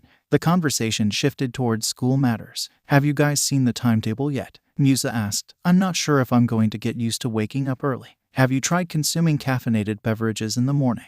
Techna suggested. Always perks me right up. I try to stay away from the strong stuff, Musa replied. Otherwise I will be bouncing off the walls for the entire day. Meanwhile, Bloom took out her phone to check the time. She pressed the power button, but to her confusion, the screen remained dark. She pressed it multiple times. Nothing happened. Something wrong? Asked Izuku. My phone is dead, Bloom replied. Strange, I thought I charged it before we came to Alfea. As Techna was sitting next to Redhead, they turned to her. Here, let me have a look. Communication devices are a hobby of mine. Bloom handed her phone over. Techna spent a few moments looking it over. They even took out the back cover to peer into the electronics. I don't recognize this brand or model. Is this from Earth too? Yep. Bloom nodded. It's the latest smartphone on the market. Well, the entire device has been fried, Techna surmised, handing the phone back. I think the technology in your phone is incompatible with the magic here and it gave up the ghost. The redhead sighed. Great. How am I supposed to contact my parents now? There are a couple of payphones nearby, said Stella, already fishing out a few coins. They're quite cheap too.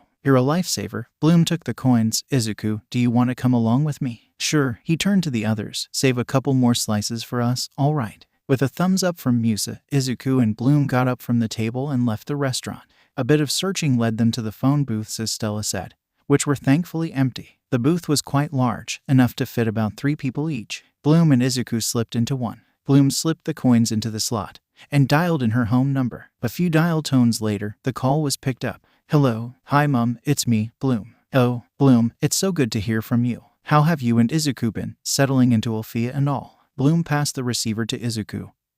Hi, Vanessa. We're doing just fine. We met our doormates and we're actually having dinner with them. That sounds nice. Vanessa replied. Are you with them right now? I would love to meet them over the phone. Izuku handed the receiver back to Bloom. We're actually at a payphone. Turns out traveling to a different dimension causes one's Earth smartphone to give up the ghost. Oh dear, I hope you can get a replacement soon. Neither Bloom nor Izuku noticed the shadows approaching the phone booths. We'll see how it goes. Maybe we can persuade Stella to get one for the both of us, said the redhead. Just don't treat her as your free ATM, Vanessa reminded. Got it, Mum. Well, we better get going. Talk to you later. Take care, you too. We will, see you. The call ended. Bloom put the receiver back in its holder, and they stepped out of the booth, only to quickly realize that they were no longer alone. Who are you? They're taking rather long, Techna remarked, setting down their water glass. Do you think they got lost? Musa wondered. I don't think so, Stella remarked. I saw the phone booths as we were on our way here earlier. They're not too far away. Flora looked rather troubled. I got a bad feeling about this. Shall we go look for them? Stella checked her phone clock. Let's give them another 5 minutes. I'll go pay first. This was not a situation that either Bloom or Izuku liked. The very same ogre was here, the one who attacked Stella and thrashed up the Peterson home. He flanked 3 girls who appeared older than Bloom and Izuku, probably approaching adulthood. The presumed leader had sharp features with heavy makeup on, pale skin and long white hair tied up in a high ponytail. The second had olive brown hair with equally heavy makeup on, and the third had shoulder-length faded dark blue hair that appeared to be frizzled from electricity. Who are we? A bit personal, don't you think? The third snarked. But we're feeling kind tonight. We are witches from Cloud Tower, the second one said silkily. Cloud Tower, Izuku parroted. Never heard of us, the leader purred. We're just across the lagoon from you pathetic Alfea students. A shame, though, that you don't take the time to learn about us. Probably because those little pixies think they are superior to us, with their joy and laughter and light magic, the brunette added. What do you want from us? Bloom demanded. Nothing much, the leader shrugged. Just where your friend Stella is. She has something that we want. As if we'd tell you, Izuku retorted, grabbing Bloom by the hand and pulling her in the opposite direction. They quickly found their escape blocked by the second and third witches, who appeared to have leapt over them. Running away. How terribly rude. You didn't even bid us goodbye. Let's teach them some manners, Darcy. Both witches produced orbs of dark and electrified energy respectively, hurling them at Bloom and Izuku. Both teens dove to opposite sides of the alley, the orbs hitting the ground and exploding where they had previously stood. Bloom tried to summon the magic she's supposed to have, but in the volley of attacks and subsequent dodging that followed, it was nearly impossible to even focus on bringing her power out. Survival instinct kicked in. She grabbed whatever she could get her hands and threw them at the witches. Old cardboard boxes, crates, even bags of rubbish. Most missed their targets or were destroyed by the witches before they could hit. However, one of the rubbish bags managed to explode upon the third witch, raining foul-smelling trash all over her. Motherfucker, she screeched, furiously wiping herself down. You'll pay for that. The witch released a deluge of lightning upon Bloom, forcing her to roll away to not get electrocuted. Suddenly, a scream rang across the alleyway, quickly overcome by crackling ice. Bloom looked up and gasped, Izuku. The green-haired teen had been completely frozen in a glacier of ice. His arms were shielded his face in a feeble attempt at protecting himself from an attack he had no hope of escaping from. That settles one pest, the white-haired witch smirked, turning her attention towards Bloom. Now, just one more to go. The redhead found herself in a dire situation. She was completely surrounded by the 3 witches and the ogre. Escape was impossible, and she had no means of protecting herself. She still didn't know how to summon her magic. Bloom knew right then and there, unless some miracle happened, she was completely fucked. Hey, the heavens granted her mercy. Stella, Flora, Musa, and Techner rushed into the scene. Leave our friends alone, Stella barked. The leading witch rolled her eyes. Seriously? She turned to the ogre. Nut, take out the trash. Nut roared and hurtled towards the four. Before he could pound them into a pulp, they leapt out of the way. Enough of this fuckery, Stella growled. Come on, let's do this. Together, all four crossed their hands at the wrists, 2 fingers up towards the sky. Magic Winx. A blinding light blanketed the alleyway. Time seemed to slow down as the teens transformed before Bloom's eyes. Rays of sunlight turned Stella's blouse and skinny jeans into her halter top and booty shorts, with her wings sprouting last and her scepter extending from its ring form. Flowers and leaves danced around Flora, sweeping her dress into a one that was shorter in length, fuchsia and orchid-colored, and had a paneled skirt shaped like flower petals. Her neckline and sleeves were a lighter pink, and her slippers changed into pink ballet flats with vines as laces. Finally, green leaf-shaped wings sprouted from her back. Sound waves traveled up and down Muse's body, switching dance clothes for a red single-shoulder, mid-thigh-length bodysuit with a translucent purple skirt around the waist. Knee-length wedge boots replaced her sneakers, finished with purple headphones and a pair of long, thin wings that start with red at the base before transitioning into purple near the ends. Techna's jumpsuit became shrouded under a cloud of glowing green zeros and ones, before dispersing into a lavender and powder blue bodysuit that appeared armored in strategic places for optimum protection. A helmet with a transparent visor, similar to those worn by motorcyclists, covered their head, finishing with their wings, 2 pairs of twin powder blue diamonds levitating from their back. Nut balked, stepping back from the transformed fairies. Techna shouted, "Digital web," releasing 2 beams of green light at the ogre. A sphere of crackling energy encased him, lifting the ogre off the ground. Sonic blast. Musa created 2 huge speakers that blasted deafening rock music straight into Nut's ears and disorienting him. Flora had her piece to add, ivy rope. She blew a cloud of green sparkles that settled on the ground below the sphere. Vines burst out of the ground and coiled around Nut like snakes. The crackling sphere disappeared, allowing the vines to toss the ogre straight back towards the witches. Nut flew overhead, crashing into a wall and going down for the count instantly. The white-haired witch pinched her nose in frustration. What a useless lout. She turned towards the four. Now you've asked for it? A blizzard of icicles shot towards them. Stella stood in the path and swung her scepter down in a wide arch. The blast of sunlight melted the ice before they could reach her friends. Bloom, we could use some help here, the blonde called out, jumping out of the path of more ice from the witch. Stunned, the redhead watched the ensuing battle, and then towards Izuku, frozen solid in his icy prison. She could not let this slide. Her friends and her brother in all but blood are in danger. She must not sit around and let these witches walk over them. Concentrating deep within herself, she called upon the power that has aided her in the past. A surge of erupting energy. She crossed her hands at the wrists and raised 2 fingers into the air. Magic Winx. A conflagration rose around her, burning away her blouse and skirt into a blue turtleneck top with a gold, heart-shaped jewel atop her cleavage, and a pair of matching shorts with a light blue half-skirt wrapped around her waist. Her sneakers turned into heeled boots. Golden bands wrapped around her lower arms, and a gold wreath of laurels crowned her head. Finally, wings with cyan heart-topped split in her layers and teal tips blossomed from her back. There was no time to admire her new form. With powerful flames just under her fingertips waiting to lash out, she flew right into the fray. An almighty battle erupted. Fairies and witches traded attacks and blows, creating a huge ruckus that was quickly drawing the attention of nearby citizens. Some fled, while those who were used to skirmishes between fairies and witches called the police to settle things down.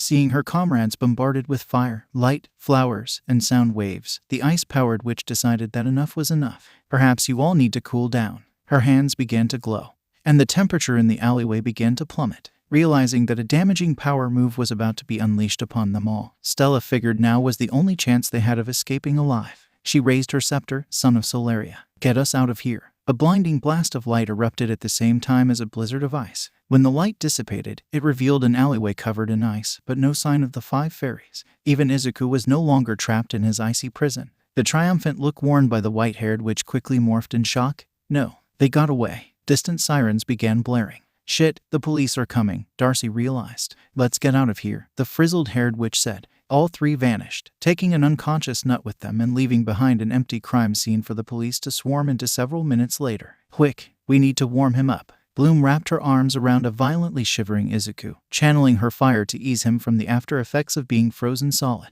Who the hell were those 3 witches? No clue. Stella shook her head. Never seen them before. Flora glanced around. They were in a forest that at first didn't appear familiar. Where are we though? Tekna opened a holographic map from their palm. Judging from our current GPS position, we're about a half-hour trek from Alfea. Couldn't you just teleport us right onto campus? Asked Musa to Stella. Not without causing unintended problems, the blonde replied. Teleporting gets really tricky when I'm being rushed. I could have left people behind or accidentally disembodied parts of myself. And besides, I can't do this again for several hours. It takes a lot of energy to teleport a group of people over a great distance. Fair, Musa conceded. So shall we begin walking back? Bloom suggested. Tekna checked the time.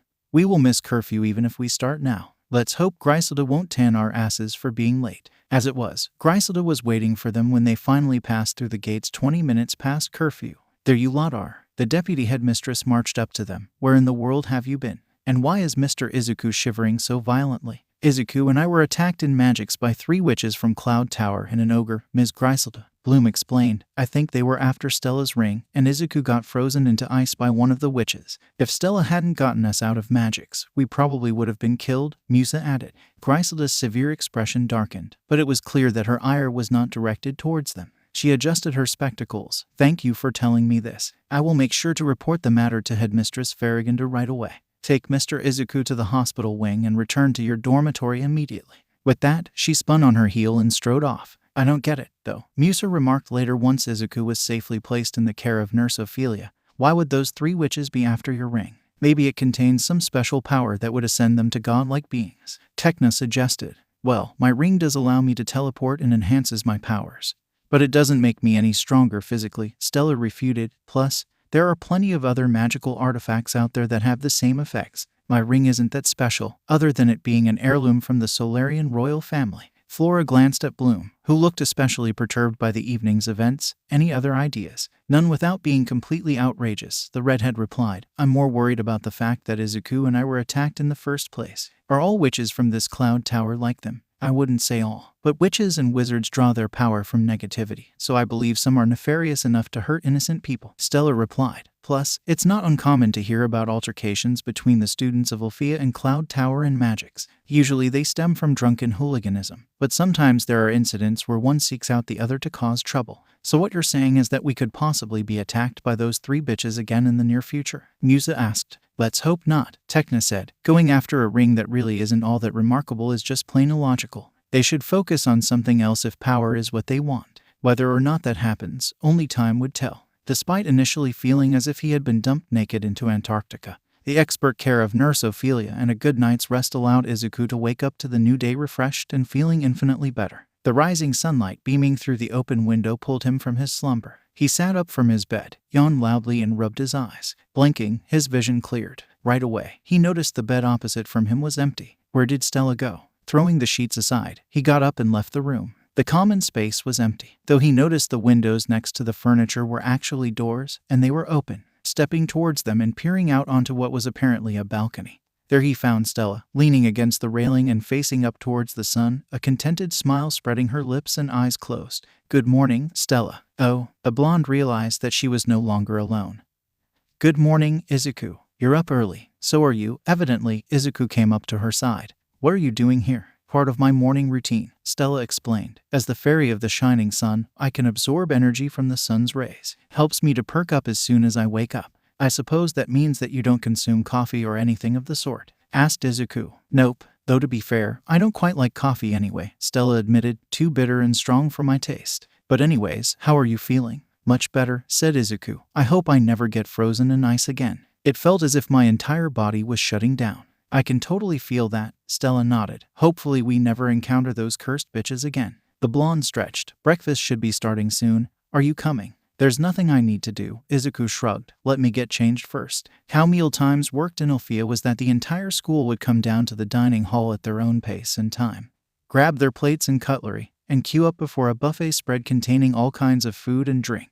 Each year cohort had their specific table, while the staff at their own designated table up upon a raised stage, where they could keep an eye on the students and stop any misbehavior before it spiraled out of control. There had been a few food fights in past years, and no one wanted a repeat of those incidents. Admittedly, the food on offer were nothing like Izuku was familiar with from his short stay in Gardenia. However, credit had to be given to Chef Esfoglia for making them look appetizing with a delicious aroma. "How's your experience with Alfea food?" asked Izuku. "Usually good," Stella replied, "though there were times where Chef Esfoglia was absent due to reasons I can't be bothered to remember. We were given these crackers that were supposed to satisfy all of our nutritional needs, but they tasted like crumbling cardboard. Those were particularly bad." Izuku hoped that he would never have to experience such unpalatable affronts to food. About 10 minutes after they started eating, Musa and Tekna came up with their own plates and cups. "Good morning, y'all," said Musa, any morning gossip running around. "Good morning to you too," Izuku replied. "Not much. Stella was just telling me of these nutrition crackers the students had to eat when Chef Esfoglia was absent.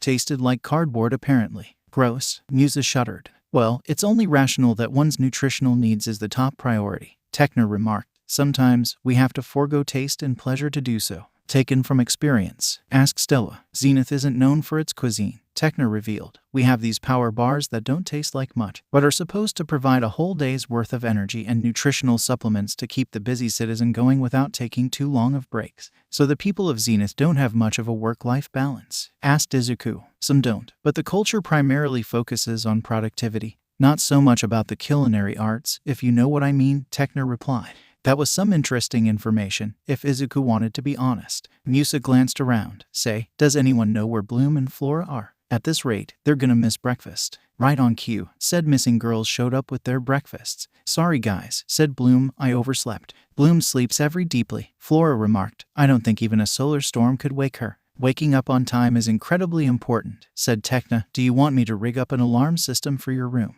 "How will it work?" asked Izuku curiously. "It will produce an alarm that will guarantee to wake anyone up," Tekna replied, as if that was the most obvious thing in the entire world. "And then blow out every window on campus?" Musa asked jokingly. Tekna blinked, glancing to the side and muttering to themselves, "I haven't considered that possibility." "Hold on, I was joking." Musa waved her hands frantically. Up on the staff table, Faragonda stood up and tapped her teaspoon against a glass. All conversation in the dining hall ceased, as everyone turned to the headmistress. "A good morning to you all. I have an important announcement to make, so I hope that I can have your attention for a few minutes," Faragonda said. "Every year, it is tradition here in Alfea to host a back-to-school dance on the first night of the academic calendar. Afternoon classes today will be cancelled to give you all time to prepare. Also, if you wish to volunteer in decorating the main hall, please approach Professor Palladian. The dance is open to everyone, and the students of Cloud Tower and Red Fountain will also be attending too." Excited noise broke out immediately. Faragonda clapped her hands loudly. "Quieten down please, I have not finished yet." She waited until everything was silent again. "Now, as the best school for fairies in the magical dimension, we must all do our part to treat our guests warmly and be exemplary hosts." Griselda had something to add too. "The staff will also be watching to make sure you remain on your best behavior at all times. And while we will not extend our monitoring to any bedroom goings-on, if you do wish to partake in any sexual activity, please ensure that you use any and all means of protection. The school will not be responsible for any unplanned pregnancies that occur from irresponsible drunken shenanigans." "Thank you, Ms. Griselda," Faragonda nodded. "That aside, if you wish to mingle and make new friends, you are by all means allowed to. Also, the students of Red Fountain and Cloud Tower will be bringing surprise gifts for everyone, so if you plan to bring along your own gifts, it will be highly appreciated. Now, I won't hold you from your breakfasts any longer, but do bear in mind that morning classes will start in half an hour." "Thank you." The headmistress sat back down, and the excited chatter resumed. Bloom turned to Stella. "What is Red Fountain?" "It is the third school here in the magical dimension," the blonde explained. "It caters to those who don't have magic themselves, but wish to learn the arts of combat, creature care, weapons handling, and other technical skills. Remember the 5 specialists who came to your house to retrieve the troll? They go to Red Fountain themselves." Bloom nodded. Izuku, who had been listening into the conversation, sat down his cup and thought. Since the 5 specialists would be coming, it was almost certain that Marcel will be among them. In truth, there was something about the dark-skinned specialist that had Izuku intrigued. For one, he towered over him by at least a foot, and he definitely looked like someone who could kill a person with just his bare hands. And there were his irises, blood red like rubies. For some strange reason, that feature stuck on inside his mind. He couldn't explain it, but there was something familiar about ruby red irises. But no matter how hard he tried to rationalize it, he kept drawing blanks. Izuku shook his head. Overthinking was just going to give him a headache. He reached for his cup again and took a sip. Across the lagoon, upon a rocky mountain lined with jagged boulders and sheer drop cliffs, and looming high against a portion of the sky that was unusually overcast and crackling with lightning, the Cloud Tower School of Witches and Wizards rosing imposingly. In one of the many dormitories, 3 familiar witches were discussing an announcement made by the headmistress, Griffin, during breakfast. "So Alfea is hosting another back-to-school dance," said Darcy. "Ugh, why must we attend that lame-ass dance anyway?" The frizzled-hair witch, who goes by Stormy, groaned as she flopped back onto her bed. "All that laughter and squeals are enough to make me puke." "Trust me, Stormy dear," their leader, Icy, interjected, "it will be worth it. It's another chance for us to get our hands on the Ring of Solaria once and for all. But we have to put up with those fucking pixies and specialists." Stormy groused, "I don't think I can stand that." "We won't have to," Darcy said, bringing attention towards her. "Remember how Cloud Tower is going to bring surprise gifts for those pathetic fairies." "I'd say with give a surprise that more on the nasty side." "Tell us more," said an intrigued Icy. The first lesson after breakfast for the first year was Metamorphosis 101, taught by Professor Winxes. Students began to file into the classroom as the first bell approached, taking up whichever seat and desk they fancied.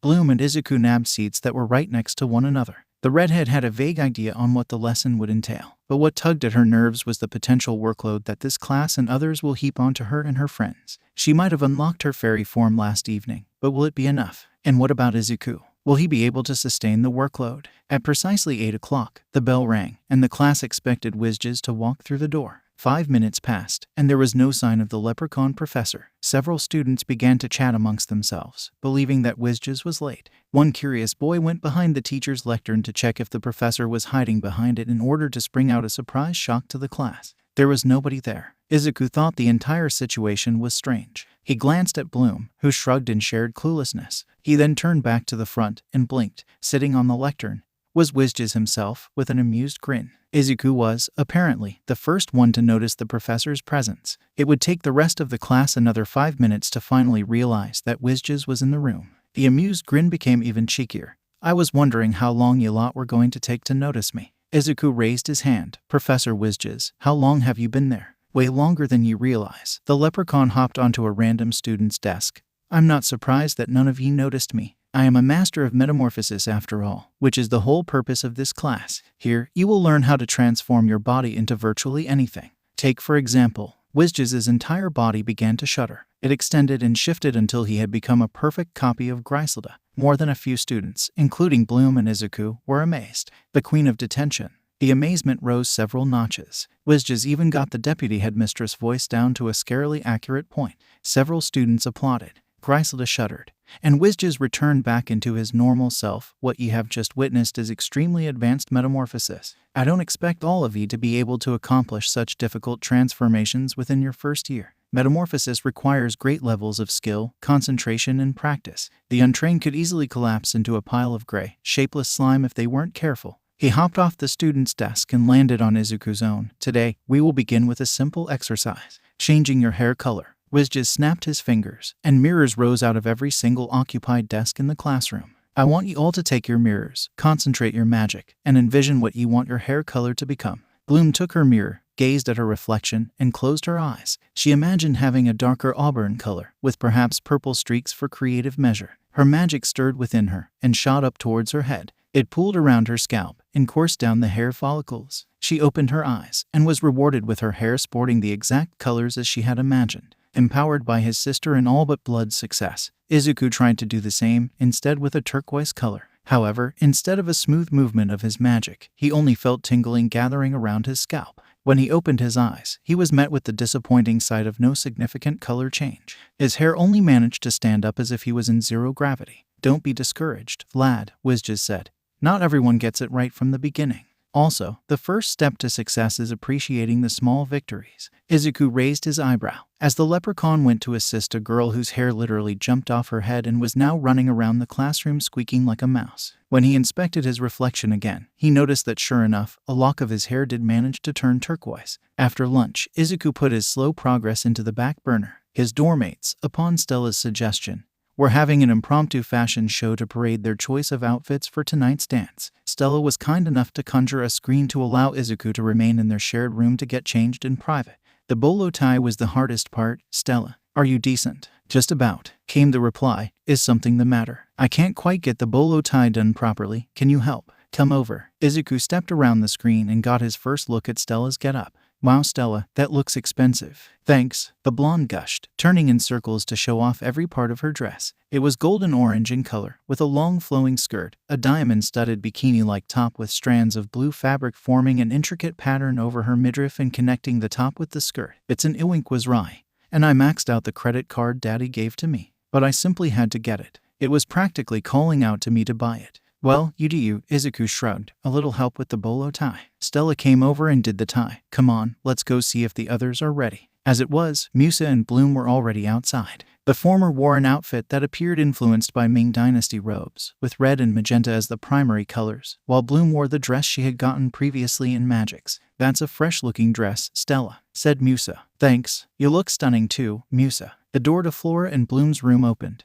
and the former peeked out. Hey ... do you think this is okay? Flora emerged, sporting an off-shoulder dress. The sleeves and skirt flowed loosely, and were a light pink, while the bodice was of a darker shade. Green straps wove around her shoulders and neck, and she wore pink flats with vines embroidered along the lengths. Her hair was done up with rose clips and tied in twin buns. You look really beautiful, like a forest maiden, said Izuku. Flora blushed. Thanks, Izuku. So it looks like I'm the last, Tekna remarked. How do I look? They were decked out in a truly eye-catching outfit. The top was mauve and lime green with a large collar. It split around their bust and flared down their body akin to a skirt. Inside, they wore a mauve and lime green lined mini-dress, and their boots matched in color and were quite clunky. Quite striking, Stella said. I researched the latest fabric technology and trends in Zenith.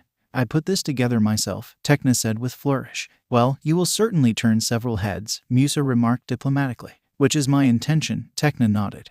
That's the whole purpose of tonight's dance, right? I guess it depends. Izuku shrugged. I overheard several older students gossiping about snagging some guys from Red Fountain and then taking them to their beds later. Tekna rolled their eyes. To be expected. Some people just can't keep things within their pants. So not out to snag yourself a date then? Stella questioned. Nope, came the reply. What about you, Flora? Asked Musa. Any guys you're planning to meet tonight? The brunette glanced down, looking sheepish. Well, or is it girls? Tekna guessed. I've seen several female Red Fountain students, and they look incredibly beefy. Both, actually, Flora admitted after a moment. Cool beans, we support you either way. Stella came up and patted her back. Let's just have fun tonight? Yeah. The sheepish look was gone, replaced with a beaming smile. Yeah. The rest of the afternoon was spent decorating the school and preparing the logistics. Flora, Bloom, and Izuku worked together to beautify the main hall where the dance will take place, while Musa debated music selections with Stella and Tekna. Come evening, the group returned to their dormitory to freshen up and change. Faragonda wanted all the students to gather in the main hall by 7 in order to welcome their guests. 10 minutes before that stipulated time, several Red Fountain airships touched down in Alfea's courtyard. Landing stairs rolled down, allowing the occupants to disembark. At the front, an elderly man with long white hair and a slightly crooked back waited with another much taller and muscular man with short brown hair and goatee sideburns. It took a minute or so for the 60 Red Fountain specialists, dressed in their ceremonial uniforms, to assemble before the two men. All right, you lot. The taller man spoke in commanding tones. Mingle with the students, but don't do anything that will bring dishonor to Red Fountain. Am I clear? Yes, Master Codatorta. The specialists echoed back. This Codatorta nodded to the shorter man, and together they led all 60 specialists towards the main hall as a united force. Amidst the cohort, Brandon nudged Riven teasingly. Try not to sour the atmosphere with your brooding, okay? I'll have you know that I do not brood. The maroon redhead bit back. Sure you do. Timmy backed his squad mate up. People have been known to steer clear of you because of the metaphorical thundercloud hanging over your head. Fuck off, Riven growled. Brandon shrugged, turning to Sky. Can't say I didn't try to get him to lighten up. Watching the conversation with silent neutrality, Marcel shifted his focus away from his squad mates towards his own thoughts. This is the second back-to-school dance hosted by Alfea that he has attended thus far. The first one was, honestly, a huge bore. He was far from interested with dancing or mingling, despite constantly being asked for a dance by girls and even a few boys. This one, though, was different, and he had a green-haired boy to thank for that. Ever since leaving Earth with that hunting troll, he could not stop thinking of Izuku, that cute boy with green curls, splattered with blood and clutching a kitchen cleaver that was still dripping with that crimson fluid. Izuku intrigued him, looking all the world like a pacifist one moment, and the next, ending lives without a moment's hesitation. A contradiction that, quite honestly, turned him on a great deal. Marcel really hoped that he would get to see Izuku again in tonight's dance. He wanted to get to know the cute enigma better. Izuku milled with Bloom and Stella. The clock was approaching 7 in the evening, and according to Faragonda, the specialists of Red Fountain were due to arrive at any moment. The sound of marching feet approached, and the doors opened with a flourish. Students of Alfea. Faragonda's amplified voice projected across the hall. Please give a warm welcome to the students of Red Fountain and their headmaster, Saladin. A round of applause echoed from the gathered students. The elderly man in Kodatorta broke off from the specialists to greet Faragonda and Griselda. The students of both schools converged towards one another for mingling opportunities. Izuku craned his neck, trying to spot Marcel among his peers. He didn't need to put much effort into his search. Marcel came beelining towards him. Good evening, Prince Marcel. Izuku bowed respectfully. The dark-skinned specialist stopped short of him, eyes widened slightly. Between them, a silence prevailed for several seconds, leaving Izuku to wonder if he accidentally committed an unknown faux pas. Izuku, you cut your hair. The shorter teen one didn't expect the baritone voice, and too was perplexed. His hair was among the last things he expected to come up in conversation. Yeah. Stella said that it was untamable originally, so I had it styled into something more manageable. Marcel's lips pursed slightly. I preferred it fuller, more fluffy. Izuku blinked, quite unsure how to react. Faragonda's amplified voice prevented the situation from becoming even more awkward. Please give a warm welcome to the students of Cloud Tower. The applause was twice as loud, as Headmistress Griffin led her witches and wizards into the hall. Unlike the fairies of Alfea, who favored brighter colors, the Cloud Tower students wore clothes and robes that were darker, some even resembling attire worn by goths back in Gardenia. Griffin herself cut a striking figure amidst the crowd. Her skin was pale with a slight greenish tint, and her dark magenta hair was done up in such a complicated style that Izuku presumed it must take hours to perfect. Like many of her students, she wore heavy makeup. Gaudy jewelry took pride of place on her neck and ears. Just like with Saladin and Kodatorta, Griffin was given a warm welcome by Faragonda. Now that everyone has arrived, Faragonda continued, the back-to-school dance is now officially commenced. Students, please enjoy yourselves. Soft, orchestral music began playing from speakers, while students from all three schools either split off between the dance floor and the buffet line, or just mingled around together. Izuku wasn't quite sure on what to do. Marcel had not moved away from him, nor is he doing anything that indicated that he wanted something. So Would you like to dance? Asked the specialist. Well, at least there was something. I've never danced before, as far as I recall anyways. Don't worry, I'll lead. Marcel offered a hand, and Izuku took it. For a brief moment, the shorter teen marveled at just how much his own hand appeared dwarfed by Marcel's own. The specialist led him to the dance floor, where many couples and pairings were already stepping and swaying to the music. May I? Asked Marcel, his unoccupied hand hovering over Izuku's waist. Izuku nodded, resting his own unoccupied hand on Marcel's bicep. In such close proximity, the differences were stark. Marcel was easily a head taller, perhaps more. Izuku was practically a stick compared to the specialist's massive musculature. The assumption that Marcel could completely brutalize Izuku was not unfounded. However, Marcel treated Izuku like fragile crystal, mindful and incredibly gentle. It was, frankly, almost unnerving to experience such a contradiction. Together, they stepped in time with the music. Izuku was certain that he was either going to trot on Marcel's toes, or he was going to bump into another dancing pair and cause some mishap. Yet surprisingly, neither of those things happened. He couldn't explain it, but Marcel was a wonder in leading him and maintaining his own. Izuku felt incredibly fuzzy inside. There was a sense of rightness in them dancing together, and he honestly enjoyed the experience. He really didn't want this to end. Meanwhile, Bloom and Stella were conversing at a different part of the hall, leaving Izuku with Marcel. Planning on hanging out with someone tonight? Asked the blonde. Well, if I see Sky again, I might go over and say hi, Bloom replied. Bagging yourself a man so quickly, Stella teased. You certainly have good tastes. Bloom rolled her eyes. Come on, Stella, I barely know him. Then all of a sudden, her stomach churned. Oops, looks like I have to answer nature's call. I'll keep an eye out for Sky. Stella's teasing still hadn't stopped. Let him know that you've been looking for him.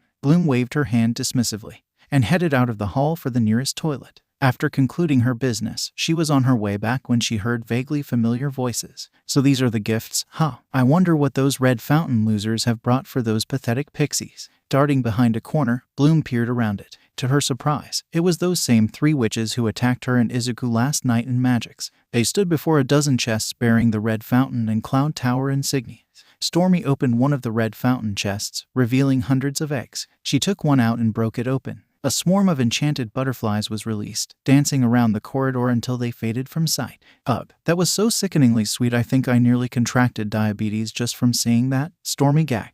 It's a good thing we're fixing that, isn't it? Icy said rhetorically. Now, let's see where the ring is. Darcy, you know what to do. The Witch of Darkness stretched her hands out, which began to glow a dark purple. Cast the spell, the past it tells. Show us where the Ring of Solaria is. Bloom bit back a gasp. A miasma appeared before the three witches. Like a movie screen, it broadcasted a visual of Stella taking her ring off, placing it in a seashell box, and stashing it in one of her many treasure chests where she stored her accessories. Good work. Now let's make the necessary distractions, said Icy. She linked hands with Darcy and Stormy. Together, they chanted, turn the enchanted into the cursed. Give them bites that will make them puke. Let the eggs open and snake rats appear. And let them spread nausea, death, and terrible fear. 3 orbs of icy blue, magenta, and dark purple manifested and engulfed the treasure chests. The one that was already open revealed that the eggs, once decorated with spots, were now stripes. Now we sit back and watch the chaos unfold, Icy cackled. Bloom bucked, waiting for the witches to disappear from sight. She hurried back to the main hall. She had to inform the others about this. Meanwhile, the orchestral track was winding down. Izuku had gotten progressively relaxed the longer he danced with Marcel. The nervous look had been replaced with a small smile, and his movements have smoothened into a more carefree glide. As the music ended, he and Marcel parted, and both bowed to one another. However, just before the next track could begin and resume the dancing, footsteps rushed towards Izuku.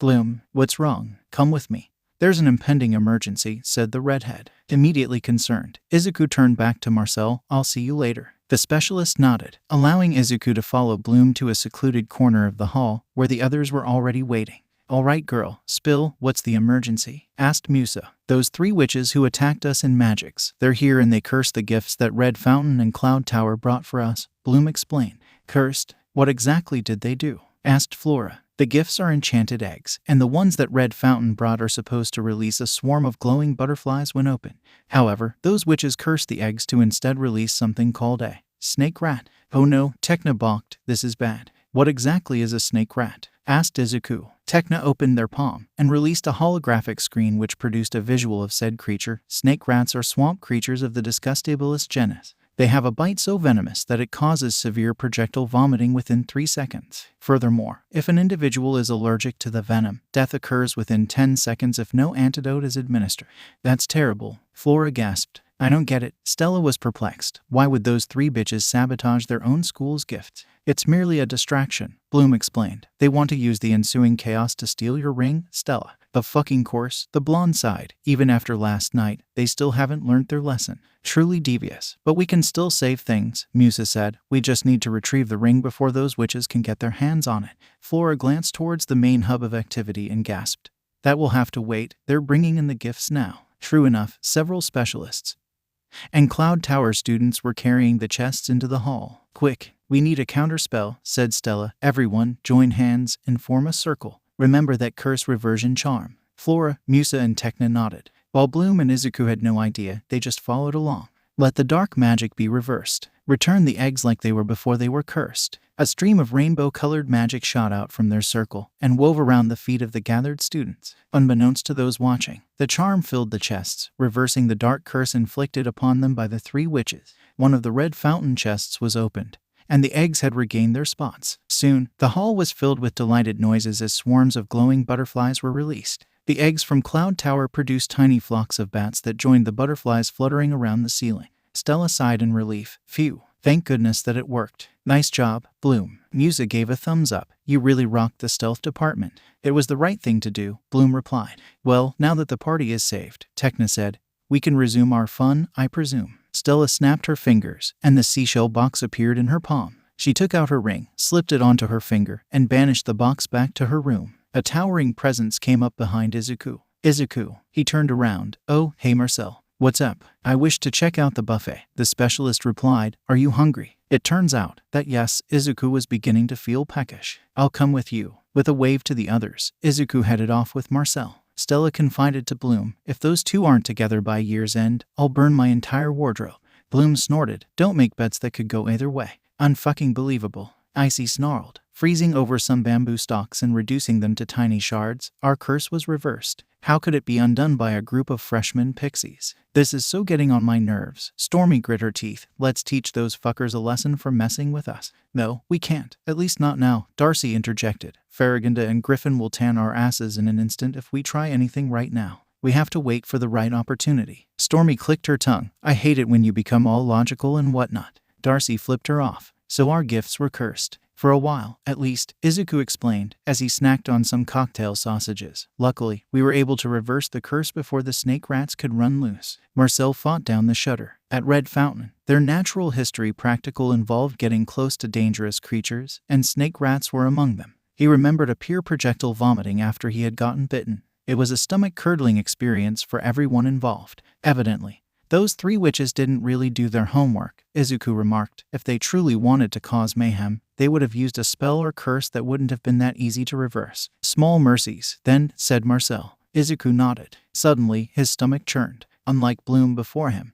this churning was more serious and required quicker attention. Oh God, my stomach's acting up. Something you ate? Marcel asked. Not sure. Izuku passed his plate to the specialist. Please excuse me. The shorter teen dashed out of the hall and beelined for the bathroom. Aha, Darcy smirked. We have a target. Who, exactly? Stormy asked eagerly, always ready to cause trouble. The Witch of Darkness conjured a viewing spell. An image of Izuku sitting on a toilet, evacuating his stomach, came into view. Isn't that the same boy you froze in Magix last night? Stormy asked Icy. Indeed, the Witch of Ice nodded. Why don't we give him something that will really curdle his stomach? Feeling infinitely better after he flushed the toilet, Izuku emerged from the stall and washed his hands. Drying them off with a paper towel, he tossed it into a nearby bin and opened the door. Only instead of the hallway, Izuku inexplicably found himself outside on the castle grounds, specifically near the main hall. He blinked. Something was not right. He turned around, only to discover that the doorway that he supposedly came through was no longer there. Just a blank wall was all there was. So good of you to join us. Izuku spun around.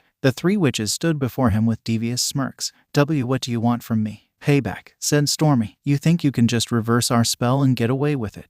You wanted to cause mayhem, even among your own peers. Izuku retorted, already inching away. So what? Who cares about them? The point is, we wanted something, and you and your pixie friends obstructed us. You need to be punished like the bad boy you are. Izuku's instincts threw him to one side, barely dodging a barrage of ice hurtling in his direction. He had no desire to get frozen again, and he needed to get back inside. Heel of Oblivion. Before he could get up, Darcy stamped her foot into the ground. Fissures ripped the earth apart, creating crevices that went God knows how far down. Izuku rolled out of the way of the first one, but no sooner had he gotten to his feet, Stormy sent a tornado straight at him. He was knocked into one of the crevices, and only his hand grabbing the edge stopped him from falling straight into the darkness. Pathetic, Icy mocked, peering over the edge. Where's that magic you're supposed to have? Aren't you going to transform and save the day? Izuku struggled against the force of gravity, his scrawny arms useless in attempting to pull himself out of the crevice. May I do the honors? Icy cackled, turning to her fellow witches. Go right ahead. Stormy grinned. His look of mortal terror will be such a sight to see. Izuku felt his heart seize. Was this the end? Was he going to die here, with none of his friends any the wiser? In his supposed final moments, images began to flash in his vision. Blood-red irises, bared teeth and ferocious snarls, screamed curses and explosions popping. Memories of his time in Gardenia spent with Bloom, Vanessa and Mike blended together with these unfamiliar images. Everything began to spin, surging his power out from within him. Magic Winx. Izuku propelled out of the crevice, glowing brightly with a blinding light. A typhoon of water surged and swirled around him. His suit was washed away. Streams of sparkling water flowed down his body, dressing him in a turquoise sleeveless, high collar and open vest that stopped at his waist, where a pair of matching booty shorts continued. His dress shoes morphed into a pair of high-top sneakers, and a pair of shimmering white wrist guards appeared from small columns of water. Finally, a diamond wreath of laurels around his head, and a pair of water-blue wings, shaped like two-tailed water droplets pointing upwards, sprouted from his back. He touched down before the witches, lips twisted into a snarl. "Oh, how cute," Darcy mocked. "Looks like he managed to transform after all." "Whatever," Icy brushed off. "He won't last a minute against us." She released a storm of icicles straight at him. Izuku's new wings fluttered, taking him upwards and away from the incoming projectiles. Pulling his magic into his hands, he pulled water up from the ground, tossing both Icy and Stormy off their feet and throwing them to one side. "You'll pay for that," Darcy screeched, Perceptus disorientus. The landscape became distorted, and Izuku clutched his head as a burgeoning headache threatened to tear his skull apart. Acting purely on instinct, Izuku conjured water that swirled around Darcy's head, cutting off her oxygen and concentration. The distortion stopped. Unfortunately, the attacks did not. Marcel was getting worried. Izuku should have been back from the bathroom by now. But no matter how many times he scanned the hall for his dance partner, the head of Forest Green Curls was nowhere in sight. Putting Izuku's plate down, he went in search for someone he was familiar with. He finally spotted her, chatting animatedly with Brandon. "Princess Stella." The blonde turned around. Oh, Marcel, what's up? Have you seen Izuku? He went to the bathroom almost 10 minutes ago and he still hasn't come back yet. Stella pursed her lips. Well, I haven't, maybe you could. Her train of words was interrupted by glass shattering. Confusion quickly morphed into panic as something severed a chandelier from the ceiling. The light fixture hurtled towards the dance floor, and it was sheer luck that the resulting shrapnel did not injure anyone.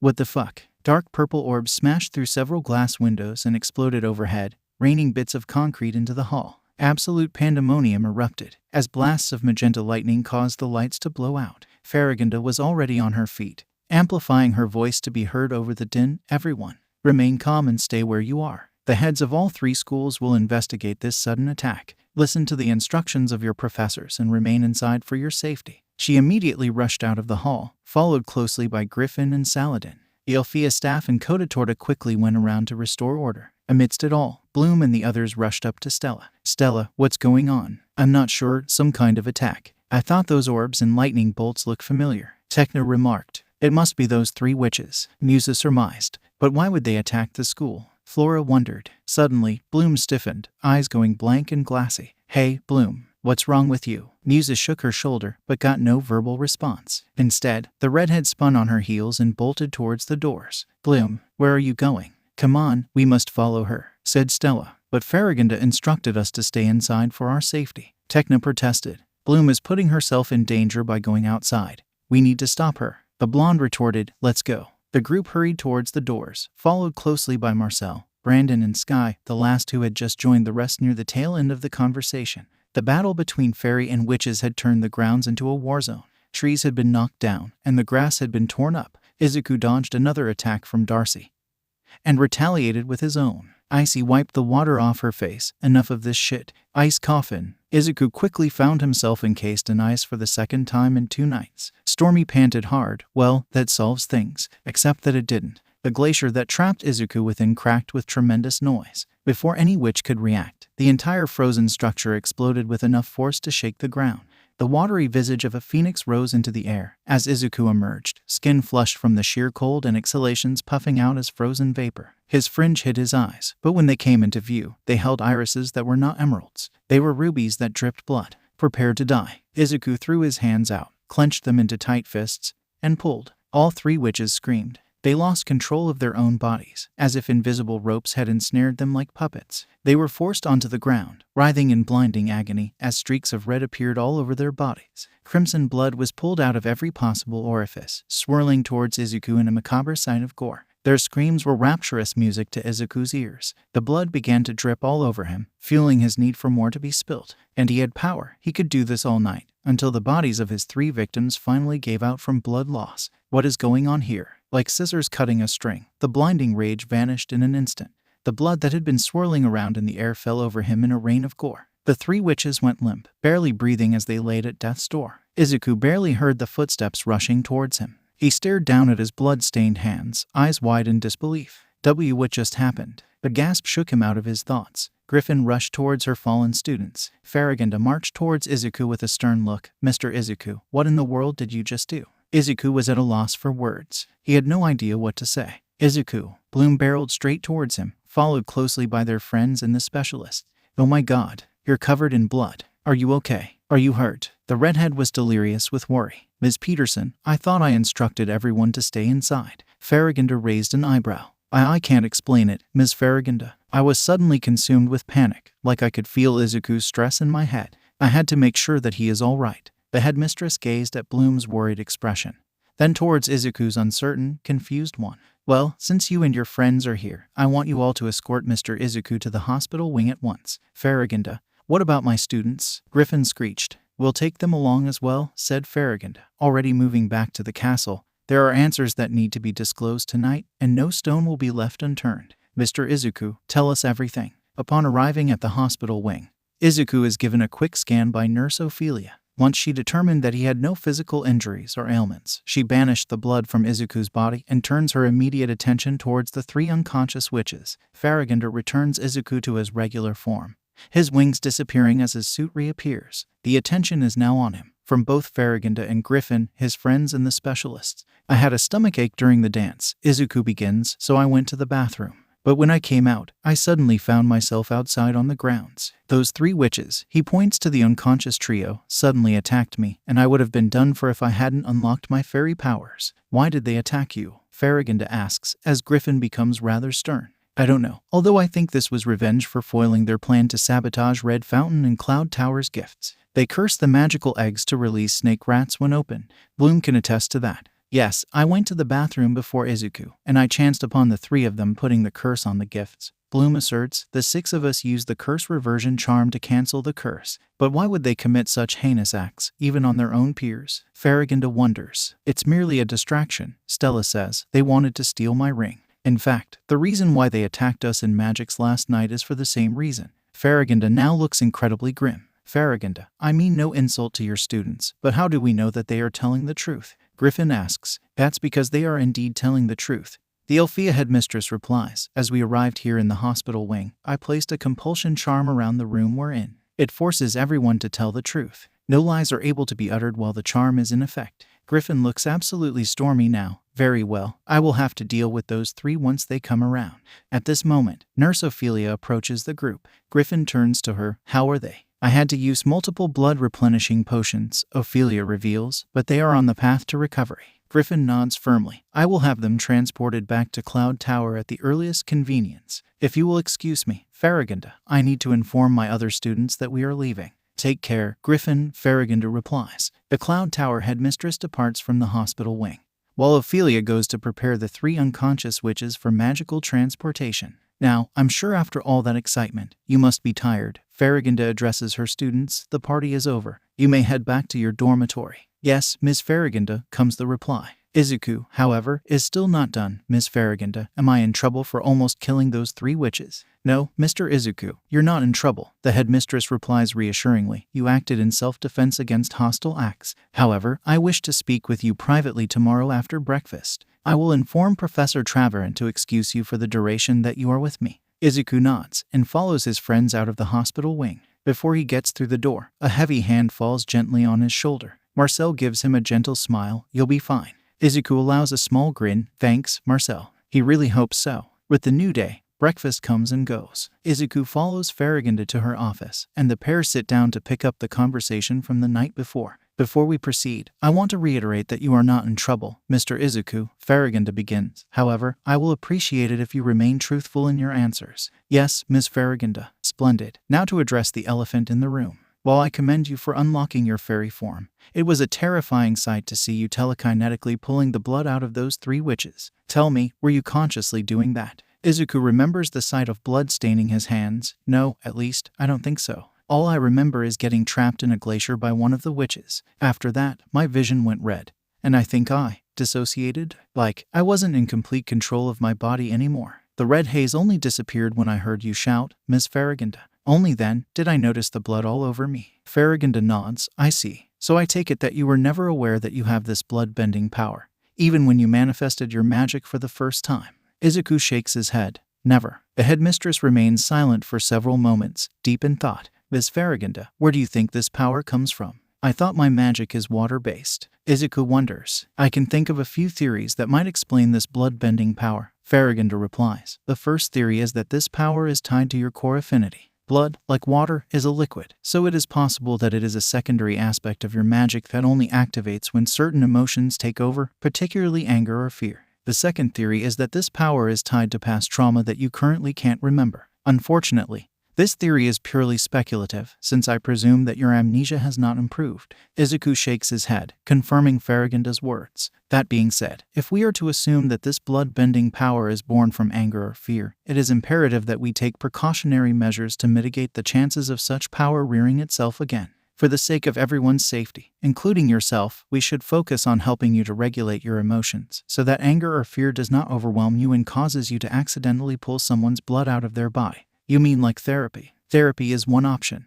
although I have a second, more hands-on approach that I hope you will consider." "What is it?" "While you are a student of Alfea, first and foremost, a student's curriculum is not entirely restricted to Alfea," Faragonda reveals. "We have students in the past and present who travel to Red Fountain and Cloud Tower for extracurricular lessons based on their core affinity and preferences. In your case, I will highly recommend that you take combat lessons in Red Fountain as an outlet to release any negative emotions that could otherwise overwhelm you.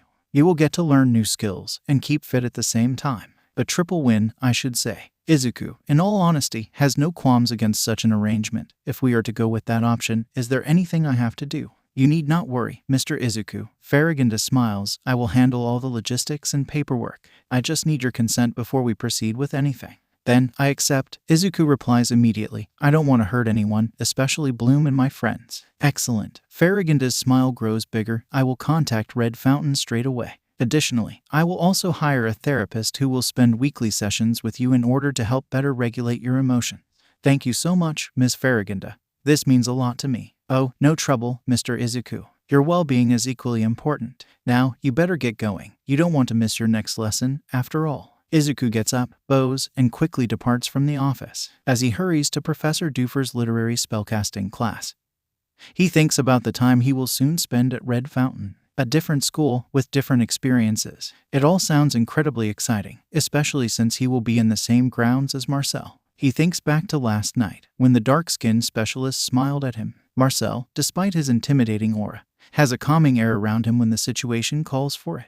And Izuku thinks a smiling Marcel looks even more attractive than his default stoicism. He hopes he gets to experience being on the receiving end of a smile again soon. Okay, sadly the chapter is over. And if you enjoyed the video, just leave a like and subscribe with post notification, so when the next chapter is ready, you will be notified. Okay, see you in the next video. Bye.